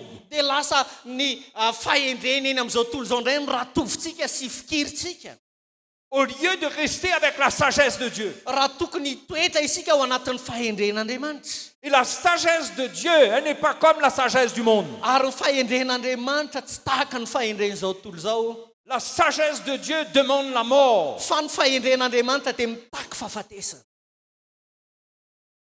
La sagesse de Dieu demande votre mort à vous-même. Ny fahendren'Andriamanitra dia mitaky amintsika rehetrarehetra ny fahafatesantsika ny amin'ny momba tenantsika tsiraray avy. La sagesse de Dieu dit au mari, Ny fahendren'Andriamanitra dia miteny amin'ny lehilahy vadilahy zany tu ne peux pas être dur comme ça avec ta femme et dominer sur elle comme tu le fais. hoe aoka ianao tsy hanjakazaka sy aheriseta amin'ny vadinao tahaka an'io ataonao io. Mais tu dois au contraire apprendre à servir, à t'humilier. Fa mila mianatra azy ianao manompo manetsy tena. La sagesse du monde montre l'homme comme quelqu'un qui doit régner et dominer. Fa ny fahendren'izao tontolo zao dia mitarika ny olona hanam-piheverana hoe mitarika ny lehilahy hoe izy no manapaka manjakazaka. Mais la prédication de la croix Fa ny fitorinany amin'ny afatry ny azo qui fijaliana vient par l'esprit izay tonga amin'ny alalan'ny fanahy montre au mari dia maneho amin'ilay lehilahy que vady sur la croix, fa teo amin'ny azo fijaliana sa chair a été dia crucifiée efa voaomby teo ny nofiny. et qu'il ne peut plus avoir un autre cœur que le cœur de Jésus pour sa femme. Ary tsy tokony hanana fo hafa izy akoatran'ny fon'ny Jesosy ho an'ny vadiny. Donc le message de la croix confronte ce qui est charnel, ce qui est humain dans l'homme. Noho izany ny afatry ny azo fijaliana dia manotsokotsona n'ilay ara-nofo sy maha-olombelona ao anatin'ny lehilahy anankiray. Je ne suis pas en train de dire Tsy miteny mihitsy akory que le mari n'a plus l'autorité. C'est l'exemple que je suis en train de donner. hoe ny ohatra zay omeko tsy midika velively hoe tsy manana ny fahefantsony ve zany lahy tsy zay. Le mari est responsable de son foyer. Fa ny lehilahy ny lohan'ny tokantranony, tompon'andraikitra ny amin'ny tokantranony. Mais la prédication de la croix, Fa ny fitorinany amin'ny afatry ny azo fijaliana quand elle touche son cœur, rehefa mikasika ny fon'io ça va lehilahy io produire en lui le cœur de Jésus. dia lasa mamokatra ao anatin'ny fon'ny Jesosy. Pour qu'il n'ait plus ces attitudes, Mba tsy hanana an'izay fihetsika sy toe-po zay intsony izy. cette manière exigeante, Lay tia maneritery manjakazaka. mais qu'il ait le cœur du Seigneur dans la douceur, dans l'amour, Fa manana ny fon'ny tompo izy ao anatin'ny fahamoram-panahy, ao anatin'ny fitiavana. parce que c'est ainsi que s'exerce l'autorité de Christ. Satria amin'ny alalan'ny toe-panahy tahaka zany any tokony ampiarana ny fahefan'i Kristy. S'il n'y a pas de message de la croix, Fa raha tsy eo ny afatry ny azo fijaliana ça va paraître normal qu'on est comme on est là. dia lasa normal ara-drariny be raha ohatrany maizy atsika ankehitriny zao On isika. va même mal interpréter les versets bibliques. Ary nanay aza adika atsika amin'ny fomba diso ireo andinin-tsoratra masina ao amin'ny Baiboly. On va croire que parce que la Bible dit que la femme doit se soumettre, Lasa mihevitentsika hoe ny vehivavy mila manaiky ny lahy.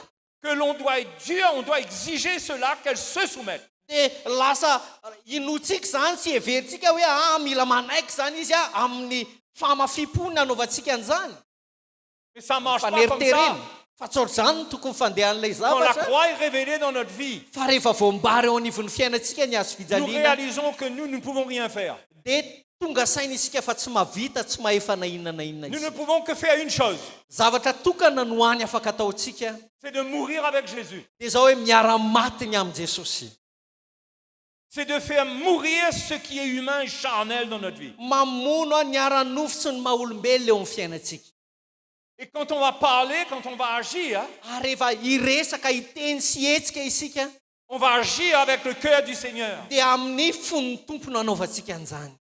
Et l'amour de Dieu va régner. Ary ny fitiavana avy amin'Andriamanitra no anjaka.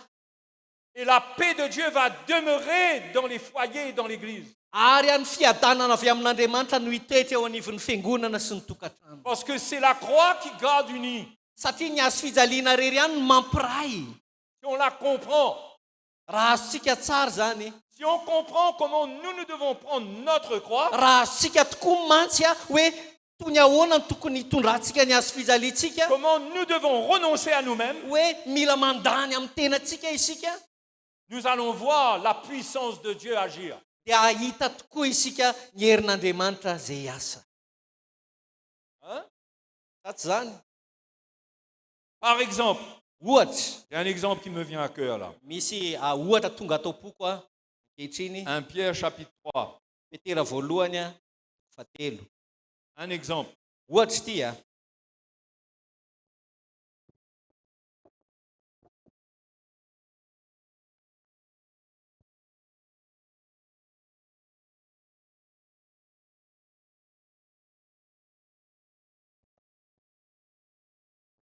Femme. 1 Pierre chapitre 3. Petera voalohany 7. Femme, que chacune soit de même soumise à son mari, Ary toy izany koa ianareo vehivavy maneke ny vadinareo, afin que si quelques-uns n'obéissent point à la parole, mba ho voatoana ny fitondrantenany vavy izy, ils soient gagnés sans parole par la conduite de leur femme. ho voatoana ny fitondrantenany vavy izy na dia tsy amin'ny teny aza raha misy tsy manaiky ny teny. Ça, c'est la puissance de Dieu. Io zao tena herin'Andriamanitra io. Sans parole, gagner son mari qui ne connaît pas le Seigneur. Zany hoe tsy miteny akory izy dia voababo no an'ny tompo ny vadiny zay tsy mahafantatra ny tompo. Est-ce que la puissance de Dieu dépend de nos paroles? Moa ve ny herin'Andriamanitra miankina amin'ny teny alokin'ny vavantsika? Oui, parfois on a besoin de parler, bien sûr, il y a des choses qu'on exprime. Marina tokoa mety misy fotoantsika tsy maintsy miteny mamoaka zavatra. Mais la puissance de Dieu ne se trouve pas dans nos paroles. Fa ny herin'Andriamanitra dia tsy ao anatin'ny teny zay alokin'ny vavantsika. En tous les cas, dans le cas de cette femme, Raha amin'ny zavatra rehetra ao anatin'ity tranga anankiray ity elles ont choisi de se taire, de faire silence. dia ny safidy zany reto vehivavy reto hoe aleo mangina. Pas en train de dire que les femmes ne doivent pas parler. Tsy miteny velively mihitsy hoe mila mangina zany ny vehivavy Mais Paul montre ici, Pierre montre ici la puissance de la croix. fa ny tiany petera se hoe dia ilay herin'ny hazo fijaliana. Il dit que chacune soit de même soumise à son mari.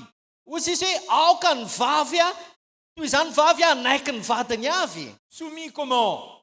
Anaiky toy ny ahoana moa zany? Allons regarder au chapitre 2 là. Vakitsika ny eo amin'ny toko faharoa. Parce qu'il dit que chacun soit de même soumise à son mari. Satria zao no lazainy hoe ary toy izany koa izy ianareo vehivavy toy izany koa maneke ny vadinareo. Ce qui veut dire que son modèle de soumission qu'il donne, Zany hoe reto modely na ohatra ilay tahaka ny amin'ny fanekena zay nomeny reto vehivavy reto se trouve écrit avant ça. Se trouve écrit avant. Écrit. ok. Le modèle est écrit avant. Satria tao alohan'io zany matoy izy miteny ary toy izany koa dia efa nisy modely zany fa voalaza sy voasoratra tao alohany io matoy izy miteny ary toy izany koa. Et le modèle que ces femmes-là ont prise, Ary lay ohatra nalay tahaka reto vehivavy reto ce sont les souffrances de Jésus. dia zao hoe lay fijalian'i Jesosy ny nalain'izy ireo Allons ohatra lay tahaka. lire un instant. Vakitsika vetivety zany. Verset chapitre 2,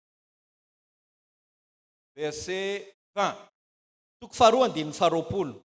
En effet, quelle gloire y a-t-il à supporter de mauvais traitements pour avoir commis des fautes?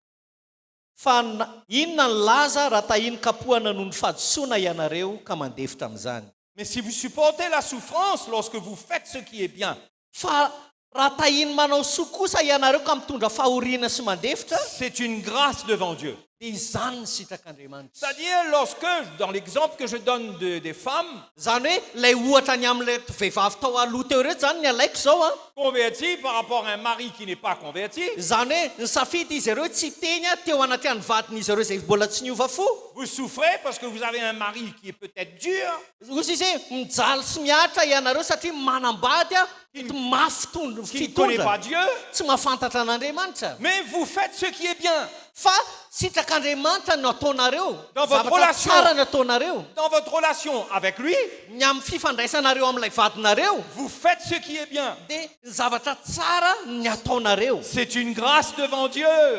Fa fahasoavana eo Et anatrehan'Andriamanitra zany. c'est à cela que vous avez été appelés, Fa ho amin'izany ny antsonanareo. parce que Christ a aussi souffert pour vous, Fa Kristy aza efa nijaly hamonjy anareo. vous laissant un exemple, Ka namela fianarana ho anareo. afin que vous suiviez ses traces. Mba anarahanareo ny diany.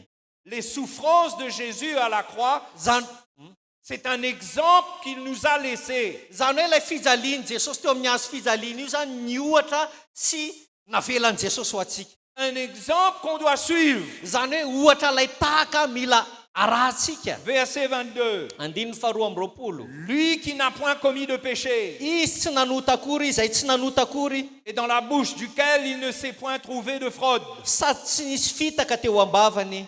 Lui qui injuriait ne rendait point d'injure. Raha mitevatevaina izy dia tsy mba nanevateva. Maltraité ne faisait point de menaces, Raha mijaly a dia tsy mba nandrahana. mais s'en remettait à celui qui juge justement. Fa nanolotra ny ady ho ampitsara marina. Lui qui a porté lui-même nos péchés en son corps sur le bois, Ary izy nitondra ny fahotantsika tamin'ny tenany teo ambonin'ny hazo. afin que, morts au péché, nous vivions pour la justice. Mba ho fatiny amin'ny ota isika fa ho velona ny amin'ny famarinana. Lui par les meurtrissures duquel vous avez été guéris, Ary ny dia kapoka taminy no nahasitranana anareo. car vous étiez comme des brebis errantes. Fa efa nanito ny ondry anareo. Mais maintenant, vous êtes retournés vers le berger et le gardien de vos âmes. Nefa ankehitriny dia efa niverina ho amin'ny mpiandry sy mpitandrina ny Et c'est fanahana. là que Pierre dit, femmes, que chacun soit de même soumise. Dia eo amin'izay Petera milaza hoe ary toy izany koa ianareo vehivavy manekeny vadinareo. Votre soumission est bâtie sur le modèle de soumission de Christ. Zany hoe ny fanekena nananareo izy dia miorina eo ambonin'ilay modelin'ny fanekena sy ny fijalian'i Kristy. Sur la manière dont il a souffert. Lay fomba nijaliany. Et il dit quelque chose de fort. Il dit, lui par les meurtrissures duquel vous avez été guéris. Dia miteny izy ary ny dia kapoka taminy ozy izy nanasitranana anareo. Et peut-être que vous êtes une femme, Mety vehivavy ianao ankehitriny. vous avez un mari qui est très difficile, très dur, Mety manambady tena mafy fitondra ianareo. et parfois vous êtes blessé. Indray aza ianareo maratra mihitsy. Mais quand vous prenez le chemin de la croix de Christ, Fa rehefa mandray ny lalany azo fijalian'i Kristy vous avez ianareo l'assurance dia manana antoka ianareo. qu'il va vous guérir vos blessures, Fa izy no anasitrana ny ratra anareo. qu'il va guérir votre cœur blessé et brisé. Izy no anasitrana ny fonareo zay voaratra sy voatorotoro. Comment est-ce que ça vient ça? Ahoana nefa no atongavan'izany? Parce que vous faites ce qui est bien, même quand vous souffrez, vous faites ce qui est bien. Satria ny tsara ny safidinareo ataonareo na dia mijaly sy miaritra aza ianareo. Vous vous soumettez. Manaiky ihany ianareo. Vous n'êtes pas dans la rébellion avec les enfants pour dire, moi je ne suis plus d'accord. Zany tsy mikomy ihany na manohatra miaraka amin'ny zanakareo ianareo ka miteny za tsy manaiky an'io lehilahy io tsony. Et quand vous êtes unis de cette manière à la croix de Jésus, Fa rehefa miray sy mikambana amin'ny hazo fijalian'i Jesosy tahaka izany ianareo la puissance qui est dans cette croix, dia ilay hery ao anatin'io hazo fijaliana io elle se manifeste dans votre vie. dia miseho eo anivon'ny fiainanareo zany. Et c'est par ces meurtrissures que vous avez été guéris. Ary ny dia kapoka taminy ozy izy nanasitranana anareo. Parce que ces meurtrissures, c'est dans des souffrances pures, sans péché. Satria ny dia kapoka tamin'i Jesosy dia tao anatin'ny fijaliana tena madio, tsisy ota. Il y a la guérison là-dedans pour celui qui souffre injustement. Dia tena misy fanasitranana zany ao anatin'io dia kapoka io an'ireo zay tena mijaly sy miaritra. C'est là que la puissance de Dieu agit. Ary ao anatin'izany ny esan'ny herin'Andriamanitra. Par exemple, une chose qui est simple, ohatra hoe zavatra tsotra pardonner.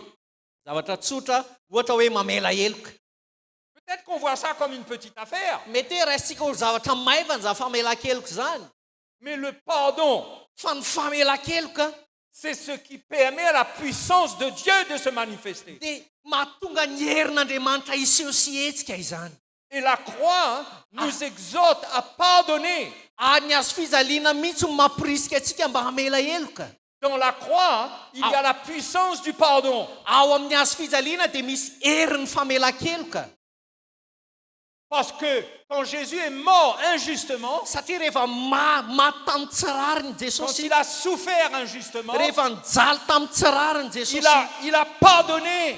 dia namela heloka izy Et la puissance de Dieu s'est manifestée. ary tena niseho teo aminy herin'andriamanitra Comment?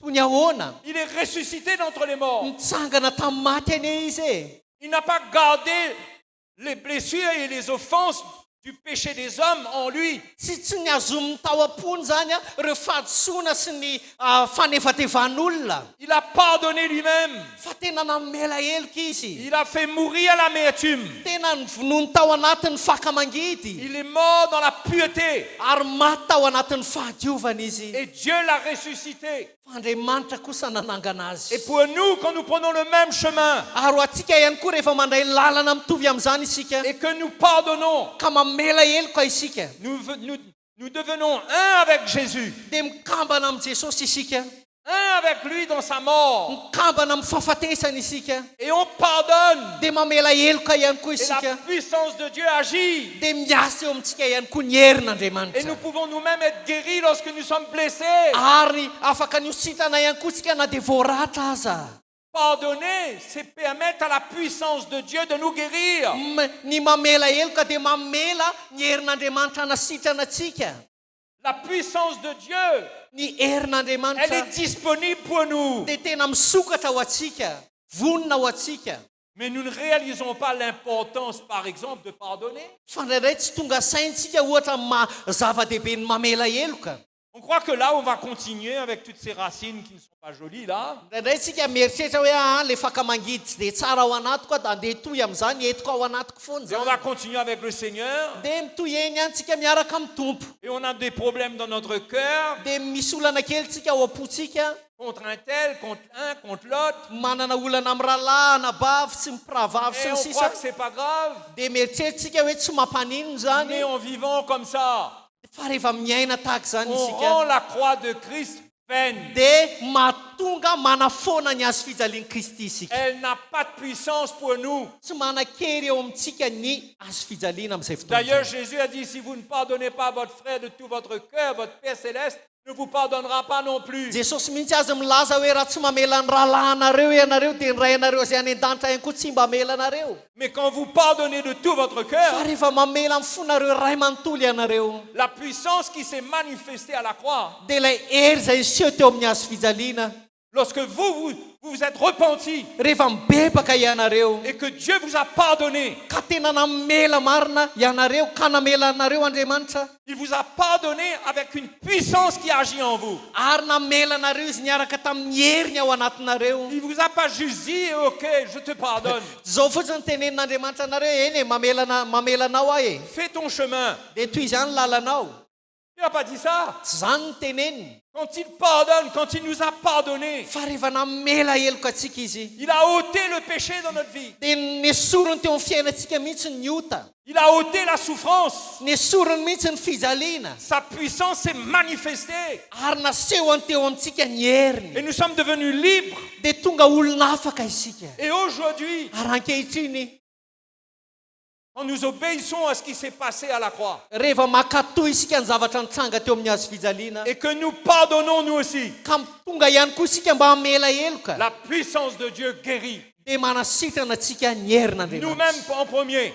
tsika voalohany indrindra Et l'autre aussi qui reçoit le pardon, ça permet à Dieu de le guérir. ary ilay anankiray ihany koa rehefa misafidy hamela heloka dia mamela ny tenany izy hozitranon'andriamanitra Ils se sont libérés. dia mahatsapa olona afaka izy Ça, c'est la puissance de Dieu. Zany atao hoe herin'Andriamanitra e. Mais nous voulons courir après la puissance de Dieu. Fa tsika indray te hiazakazaka ao ambadiky ny atao hoe herin'Andriamanitra. Nous voulons apprendre comment devenir riche. Hoe fa fiheverantsika an'izany hoe te hianatra isika hoe ahoana ny ahafahantsika hanan-karena. Comme si dans la croix de Jésus, Everitsika hoe ao amin'ny hazo fijalian'i il y a la Jesosy richesse pour l'homme. dia misy harena ho an'olombelona. Mais il y a pire que la pauvreté. Fa misy zavatra ratsy kokoa noho ny fahantanana e. Il y a la mort. Misy ny atao hoe fahafatesana. Mais par contre, si la puissance de Dieu agit en nous, Fa kosa raha miasa ao anatsika ny herin'Andriamanitra, alors que nous pardonnons, rehefa mamela heloka alors que isika, nous nous repentons, rehefa mibebaka isika, alors que nous nous humilions, rehefa manesy tena la isika, puissance de Dieu agit en nous pour nous rendre libres. dia miasa ao anatsika ny herin'Andriamanitra ka manafaka atsika. Et la puissance de Dieu agit Ary miasa ny herin'Andriamanitra pour nous unir. mba hampiray atsika ihany koa. Parce que le péché qui n'est pas pardonné, il désunit, il divise. Satria ilay ota izay tsy navela mantsy mampisaraka io Mais mampizarazara quand nous io. pardonnons, la puissance de Dieu unit nos cœurs. Fa rehefa mamela heloka isika dia mampikambana ny fotsika ny herin'Andriamanitra. Garde notre foyer uni. Lasa miazona ny tokantrantsika ikambana.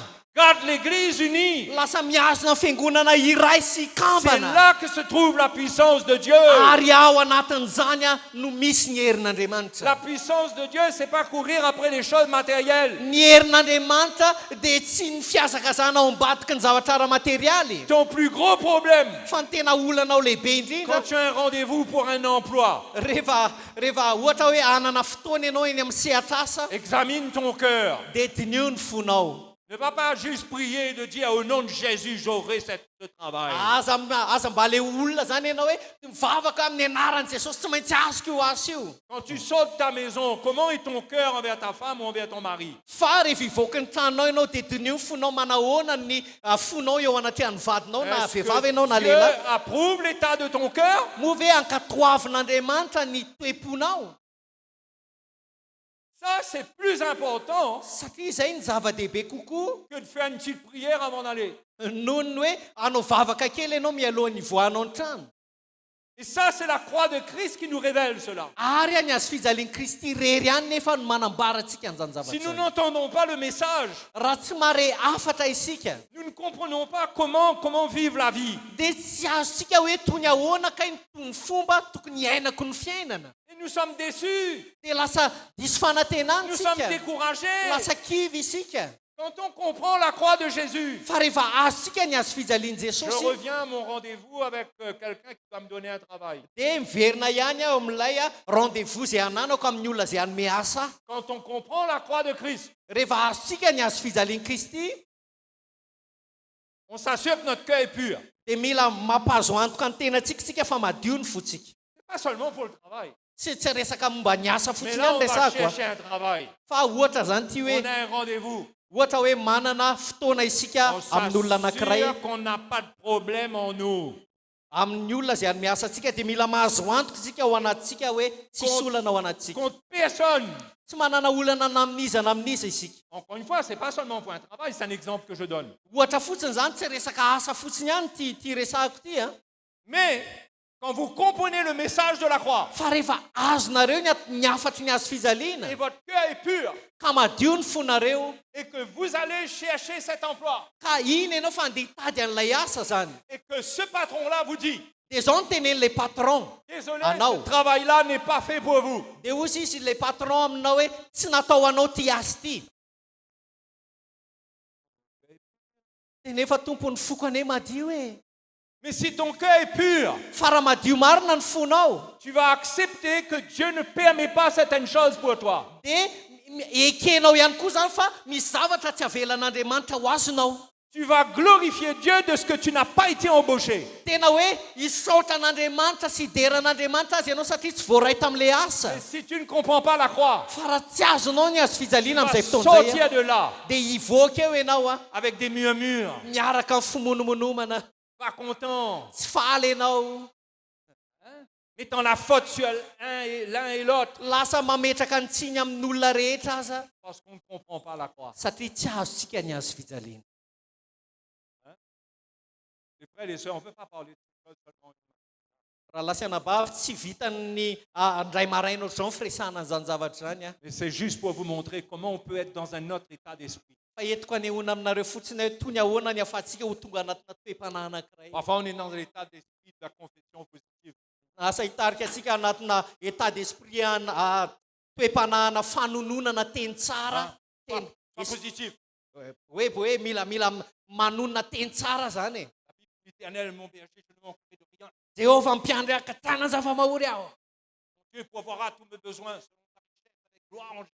Andriamanitra tena aneo amiko ny areny rehetra zay eo amin'i Jesosy Kristy. Anome ahy. Quand je crois, je confesse cela. Za tena mino ary tononoko amin'ny vavaka zany. Je confesse cela. Alléluia. Amen. Tononoko amin'ny vavaka zany. Alléluia. Amen. Vous croyez que c'est ça qui fait marcher la puissance de Dieu? Nareo hoe mieritreritra hoe zany ny anetsika ny herin'Andriamanitra, ny ampandeha ny herin'Andriamanitra. Vous croyez que parce que vous dites ça, Nareo hoe mihevitra hoe raha miteny an'izany ianareo vous aurez ce que vous demandez? dia ho azonareo marina tokoa ve izay nangatahanareo? Vous savez que Jacques dit le contraire. Mba fantatrareo ve fa hafa mifanohatra amin'izany aza ny tenenin'i Jakob. Il dit, vous demandez, vous ne recevez pas. Hoy sisy hoe mangataka ianareo fa tsy mahazo. Et il dit, pourquoi vous ne recevez pas? On peut regarder ça une dernière fois. Andao mba hijeran'izay farany tsy maninona ve? Le temps est long. Satria efa lava kely ny fotoana teo fa andao mba jerentsika farany izay andin-tsoratra masin'izay. Je vous assure, ça vaut la peine. Tena mampahazo antoka anareo hoe tena ilainareo ny mijery an'io andinina io. Jacques, Jakoba chapitre 4, faefatra verset 1. andininy voalohany. D'où viennent les luttes Avy aiza ny ady et d'où viennent les querelles parmi vous? ary avy aiza ny fifandirana eo aminareo? N'est-ce pas de vos passions qui combattent dans vos membres? Tsy izao va ny aviny dia ny filanareo izay miady ao anatin'ny momba ny tenanareo? Vous convoitez, vous ne possédez pas. Mila ianareo nefa tsy manana ihany. Regardez dans quel état vous êtes là. Jerenareo zany lay toe-pananananany reto olona reto eto. Vous êtes meurtriers et envieux. Mamono sy mitsiriritra ianareo. Et vous ne pouvez pas obtenir. Nefa tsy mahazo ihany. Vous avez des querelles et des luttes. Mifanditra sy miady ianareo. Et vous ne possédez pas parce que vous ne demandez pas. Tsy manana ianareo satria tsy mangataka. Vous demandez Mangataka et ianareo. vous ne recevez pas Nefa tsy mahazo ihany. parce que vous demandez mal Satria diso fangataka ianareo. dans le but de satisfaire vos passions. Mba holaninareo amin'ny filanareo. Oui, on peut citer les versets bibliques Hitanareo afaka manononareo andin-tsoratra masina tokoa isika. parce qu'on cherche à satisfaire nos passions. Satria ny katsahantsika dia ny afa-pony filatsika. Ça s'appelle demander mal. Zany ny antsoina hoe diso fangataka. Le message de la croix Ny afatry ny azo fijaliana agit contre les passions qui nous dia tena miasa manohatra n'ilay filana izay manetsika antsika. l'amour du monde, Ny fitiavana an'izao tontolo la izao. convoitise. Ny fitsiriritana. Donc tout ça pour vous dire, j'irai pas plus loin, Tsy handeha lavitra ntsony fa entiko ilazana aminareo zany rehetra zany a. que le message de la croix qui est caché dans les Fa ny afatra ny amin'ny azo fijaliana izay voafina ao anatin'ny filazantsara doit se révéler à nos vies. dia mila miseho sy voambary eo amin'ny fiainantsika zany. Et par ce message, Ary amin'ny alalan'io afatra io nous allons connecter avec la vraie puissance de Dieu, dia hifandray sy ikambana amin'ilay herin'Andriamanitra tena izy isika. avec la puissance de Dieu Miaraka amin'ny herin'Andriamanitra qui agira. izay hiasa. Mais elle n'agit pas toujours à la manière qu'on croit. Izay hiasa kanefa tsy voatery hiasa amin'izay mety fiheverantsika manokana. Elle commence en nous. Fa manomboka ao anatsika izy io. Elle commence en nous. Manomboka ao anatsika. Mes passions doivent se taire. Mila mangina ny filako. Ma colère doit se taire. Mila mangina ny fahatezerako. Je dois désirer que Dieu change mon cœur. Mila manana etaeta mba hanova ny foko Andriamanitra. Avant de devenir un homme riche dans ma maison, Mialohany atongavako lehilahy manan-karena eo anivon'ny tokantranoko. je dois devenir un homme riche de cœur. Mila lehilahy manan-karena ao anatin'ny fo Parce aho. que Jésus n'était pas riche, Satria Jesosy tsy nanan-karena mais il était riche de cœur. fa nanan-karena tamin'ny toe-po Il avait izy. l'amour, il avait la douceur. Nanana famoram-panahy sy fitiavana izy. C'était extraordinaire d'être avec lui. Ary tena natalanjona ny niaraka taminy. Amen. Donc, frères et sœurs, Noho izany raha lasianabavy a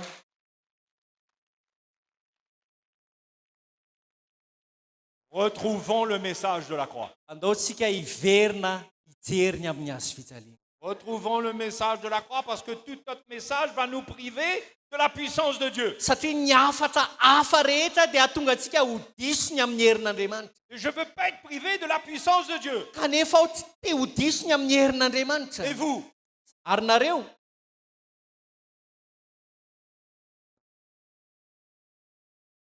Ok. Ao a? Hein? Ah, on a de quoi prier. Tena misy antobavaka lehibe tsika amin'ity marain'ity a. Peut-être que certains d'entre vous, vous avez été un peu bousculés quand je parle du pardon. Mety hoe ny sasany taminareo natsapa votsikotsokona kely a fony ao resaka teo a momba ny amin'ny famela-keloka. Peut-être vous êtes là et le Seigneur vous dit qu'il faut pardonner. Mety eo ianao dia miteny aminao ny tompo hoe mila mamela heloka ianao zany. Mais vous pouvez être là Fa nefa ianao eo mipetraka ohatr'izao fotsiny. et avoir un cœur dur. Dia azominao ihany ny famafimpo. Et tu as pardonné, mais c'est trop facile. Dia hozy izy ianao miaraka amin'izany ao anatinao hoe tena mora kely ane za mamela heloko zany. La croix de Christ est vaine dans ta vie, mon frère. Raha izany rahalahy dia foana eo amin'ny fiainanao ny afatry ny hazo fijalian'i Kristy. Ny hazo fijalian'i Ou ma Kristy. sœur, Na ranabavy ihany. tu es confronté ce matin Fa raha votsokosina ianao amin'ity marain'ity par a l'Esprit de Dieu tamin'ny alalan'ny et fanan'Andriamanitra. tu veux être rendu libre ce matin. Kanefa te ho tonga olona afaka ianao Le Seigneur veut te rendre libre. dia tia hitarika anao ny tompo. Tu sais quoi? Mba fantatrao ve? Le Saint-Esprit vit en toi, non? Fanamasina anie miaina ao anatinao sa tsy zany? Le Saint-Esprit, c'est la puissance de Dieu. Ary ny fanamasina dia herin'Andriamanitra ny Qu'est-ce qui pourrait empêcher au Saint-Esprit de te rendre libre si la puissance de Dieu habite en toi? inona moa no anakana fanamasina tsy hanafaka anao raha tena ao anatinao marina ny herin'Andriamanitra e? C'est toi-même. Fa enao ihany ane zany manakana an'le izy e. Tsy Si tu tsangy dis, e. moi, je ne veux pas pardonner. Ah, satria safidy enao e, za tsy amela heloka, Moi, je ne veux pas me repentir. za tsy bebaka. Tu le fais. Fa raha ataonao zany Le Saint-Esprit. dia miaina ao anatinao fanamasina. Et Paul dit une chose. Azao ny tenin'ny Paoly a, Éphésiens chapitre 3, verset 20. Efesiana toko fahatelo andininy À faharoapolo. celui qui peut faire par la puissance qui agit en vous. Ary ho an'ilay mahay manao mihoatra Par la puissance qui agit en vous. amin'ilay hery izay miasa ao anatinareo izy izy. Infiniment au-delà de tout ce que vous pouvez demander ou imaginer. Tena mihoatra lavitra noho izay heverintsika sy eritreretintsika ozy izy. Cette puissance, elle agit en vous. Dia io hery io izy izy a miasa ao anatinareo. Elle peut agir en vous. Ary afaka miasa ao anatinareo izy. Mais il faut pardonner. Fa mila mamela heloka Mais il nefa. faut se repentir. Mila mibebaka nefa. Cette puissance, elle est en vous. Fa io hery io dia efa ao anatinareo. Et ce matin, l'évangile ranime cette puissance. Ary amin'ity marain'ity a ny filazantsara dia mamelona indray an'io hery io. Ou plutôt ranime cette foi Raha ny tena marina kokoa aza mamelona n'ilay finoana pour que Dieu fasse un miracle dans ta vie. mba hahafahan'Andriamanitra manao fagagana ao anatinao eo amin'ny fiainanao. Pareil, si tu es un jeune, Mitovy amin'izany ihany koa raha tanora ianao eto, tu es blessé. mety naratra ianao. Dans ta maison, c'est Ohatra hoe ao atokantrano misy anao tena sarotra ny ao, papa a été dur, maman n'a pas été correcte envers moi. mafo be dada, mama ihany koa ohatrany tsy rariny nataony tampo. Prends ta croix. Raha mitondra ny hazo fijalianao ianao Tu acceptes la souffrance. Tu acceptes la souffrance ka manaiky ny fijaliana, sans gâter ton cœur comme Jésus. ka manaiky ny fijaliana tsy mandoto ny fonao tahaka ny nataon'i Jesosy. La puissance de Dieu peut te rendre libre. Dia ny herin'Andriamanitra afaka nafaka anao ihany koa amin'ity maraina. Peut te rendre libre. Hanafaka.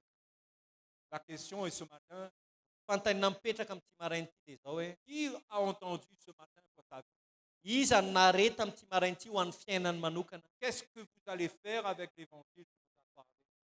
Hoe inona no ataony amin'ny filazantsara izay niteny tamin'ity Est-ce que marain'ity? le message de ce matin aura été vain envers vous?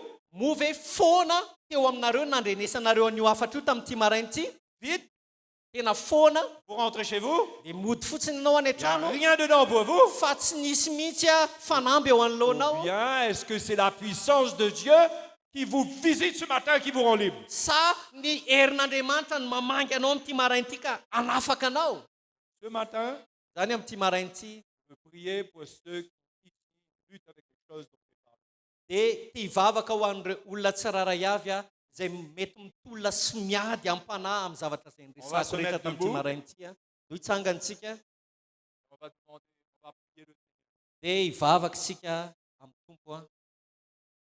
prisonnier de blessures, raha ohatra ka babo azy voageja ny ratra ianao, de l'amertume, ny fakamangidy, ou tu ressens que tu es prisonnier par rapport à quelqu'un, un frère, une sœur, na ihany koa ohatrany hoe voageja ianao tsy mbola afaka ny fonao fa maloto fo amin'ny rahalahy tsy namela rahalahy na nabavy tu es anankiray. bloqué parce que ton cœur n'est pas bien envers lui. Tena voasakana ianao satria tena tsy milamina ny fonao eo anatrehany. Pardonne, Dia mamela heloka, repens-toi.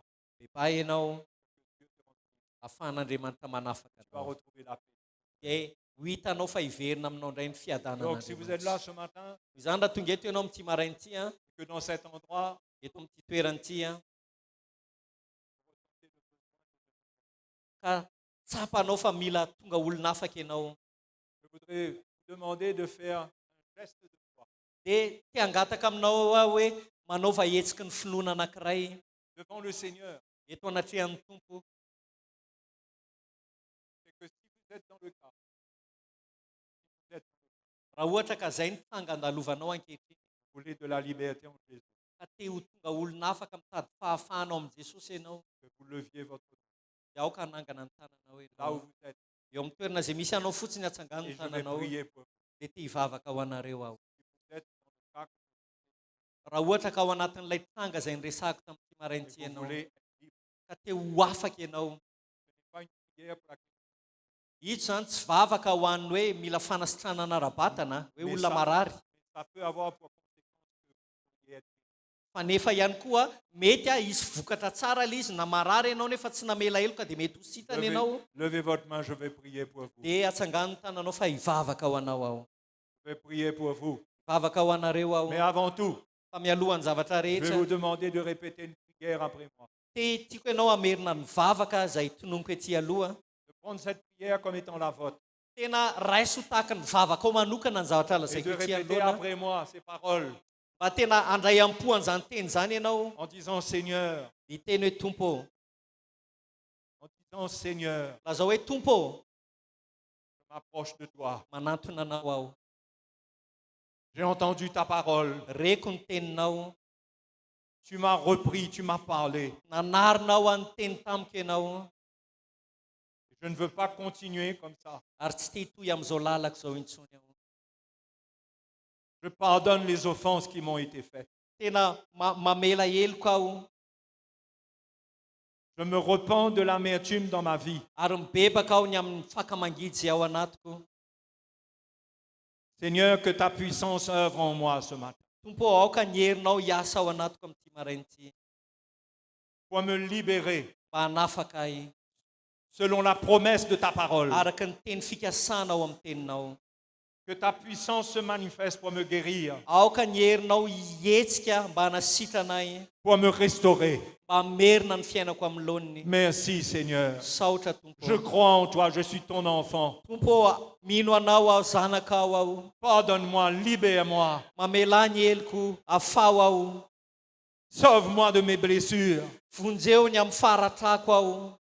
Merci Seigneur. Saotra Tompo. Merci Seigneur, je te Saotra remercie. Tompo. Saotra anao Remercions, aho. remercions le Seigneur. Lorsqu'il saute en Remerciez tout, le Seigneur. Misaotra ianao any Tompo androany. Seigneur, je prie pour tous ceux qui sont là, qui ont fait cette prière, Tompo, mivavaka ho an'ireo rehetra izay nanao an'izany vavaka qui izany aho. entendent de toi ce matin, qui ont besoin de ce miracle. Tena nandreny amin'ny teninao izy ka mila an'izany fahagagana izany. Seigneur, fais ce miracle, confirme ta parole dans leur vie. Tompo, aoka ianao hanamarina an'izany teninao izany eo amin'ny fiainan'izy ireo ka haneo Tu connais le fahagagana. cœur de chacun de nous ici. Aoka ianao mahafantatra ny fony tsirairay avy Tu zay tonga connais eto. la sincérité des cœurs. Mahafantatra ny fahatsorany fony tsirairay Ce avy. matin amène une libération, une délivrance. Aoka ianao hitondra fanafana amin'ity marain'ity. Dans le nom de Jésus, Amin'ny anaran'i Jesosy. que la puissance de la croix, Ny afatry ny azo fijalian'i Jesosy, ny hery ny azo fijalian'i puissance se Jesosy. manifeste Aoka izany hery izany no hiasa par la guérison, par la purification. amin'ny alalan'ny fanasitranana sy ny Je fanadiovana, prie pour chacun d'eux au nom de Jésus. mba hanadio any tsiraray avy Mon amin'ny frère, ma anaran'i soeur, sois Jesosy. libéré, sois libéré. Aoka Remercie ho le afaka ianao Seigneur. raha lasy anabavy, aoka ho Remercie le afaka Seigneur ianao. là où tu es. Misaora ny Tompo ianao amin'ny Sois toerana libre. izay misy anao, Sois libre. dia aoka ho afaka Tu pourras ianao. rentrer chez toi libre. ody any an-tranonao ianao tahaka ny olona afaka Heureux que Jésus t'a libéré. tena hoe faly satria nafahan Jesosy ianao Alléluia, merci Seigneur. aleloia misaotra Jesosy Remercions-le de tout notre no cœur. tsika isaotra azy amin'ny fotsika ray manontolo Alléluia. aleloia Alléluia. aleloia Oh, merci Seigneur. saotra tompo Merci Seigneur. saotra tompo aleluia Merci Seigneur, tu es saotra bon. tompo Seigneur est bon. tsara ny tompo J'ai pris un peu de temps pour vous parler de ces choses. tena naka fotoana mihitsy hiresaka aminareo an'izany Je zavatra crois zany que c'est nécessaire. satria fantatra hoe tena lehibe sy ilaina loatra D'en entendre cet évangile fa mila mareny amin'ny filazantsara tsotra io isika qui règle toutes choses dans le cœur d'une manière parfaite. izay manitsy ny zavatra rehetra amin'ny fomba lavorary ao anatin'ny Pas la fotsika main de l'homme, pas les raisonnements de l'homme. tsy amin'ny alalan'ny tanan'olombelona na ny fieveran'olombelona Fais ce que Dieu nous demande fa manao zay takin'ny tompo ataontsika et on isika n'a rien à faire d'autre. ary tsy mila manao zavatra hafa isika C'est Dieu qui agit. fa andriamanitra miasa ao C'est aorinan'izay Dieu qui libère. andriamanitra ny manandratra Alléluia, soyez aleloia bénis. tahiny tomponareo rehetra aleloia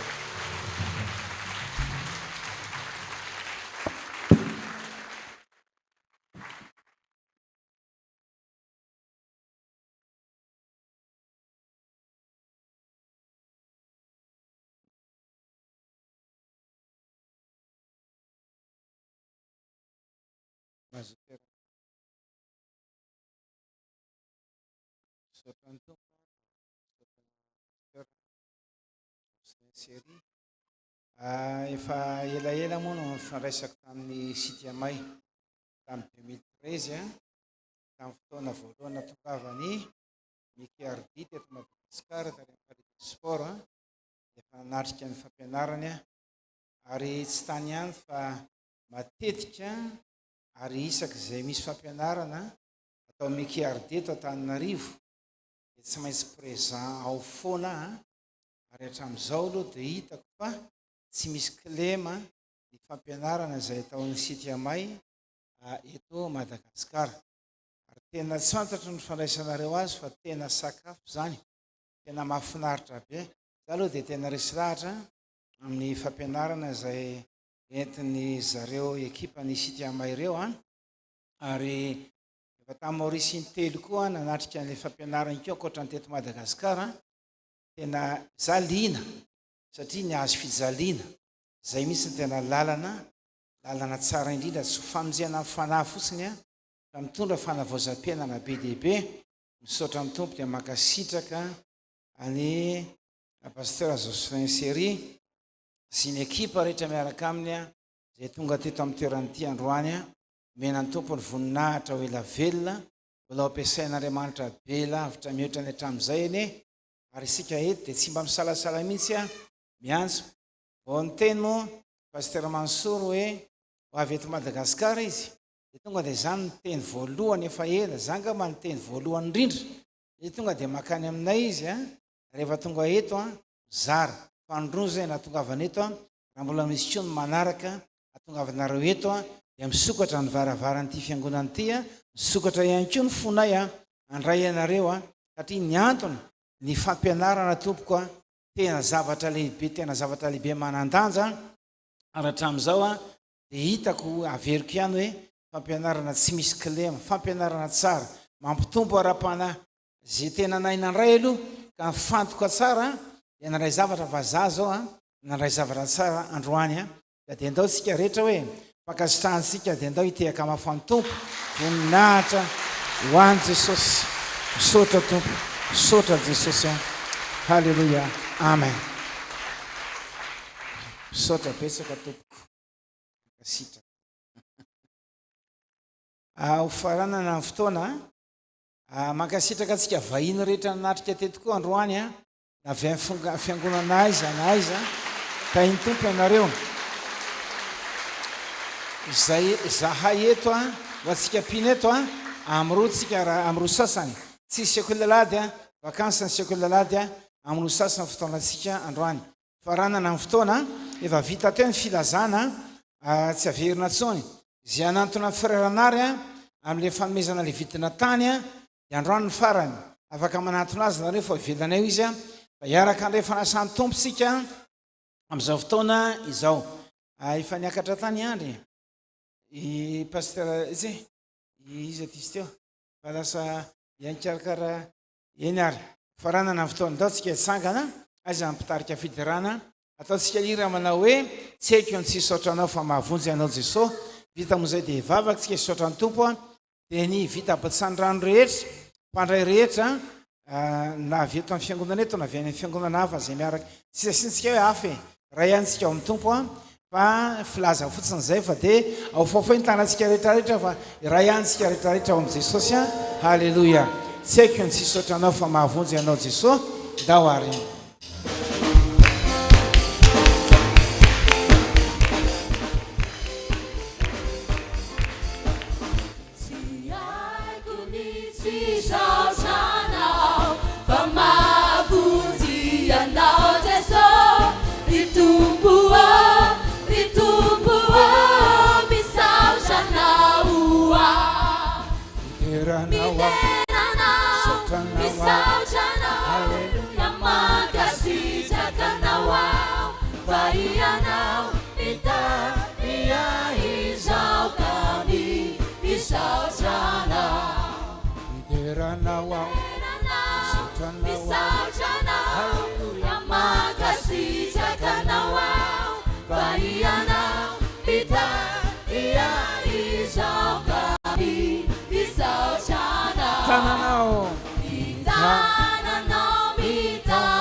Hallelujah, makasih jakanawa, bayana kita ia isau kami, isau jana, ideranawa, isau jana. Hallelujah, makasih jakanawa, bayana kita ia isau kami, isau jana.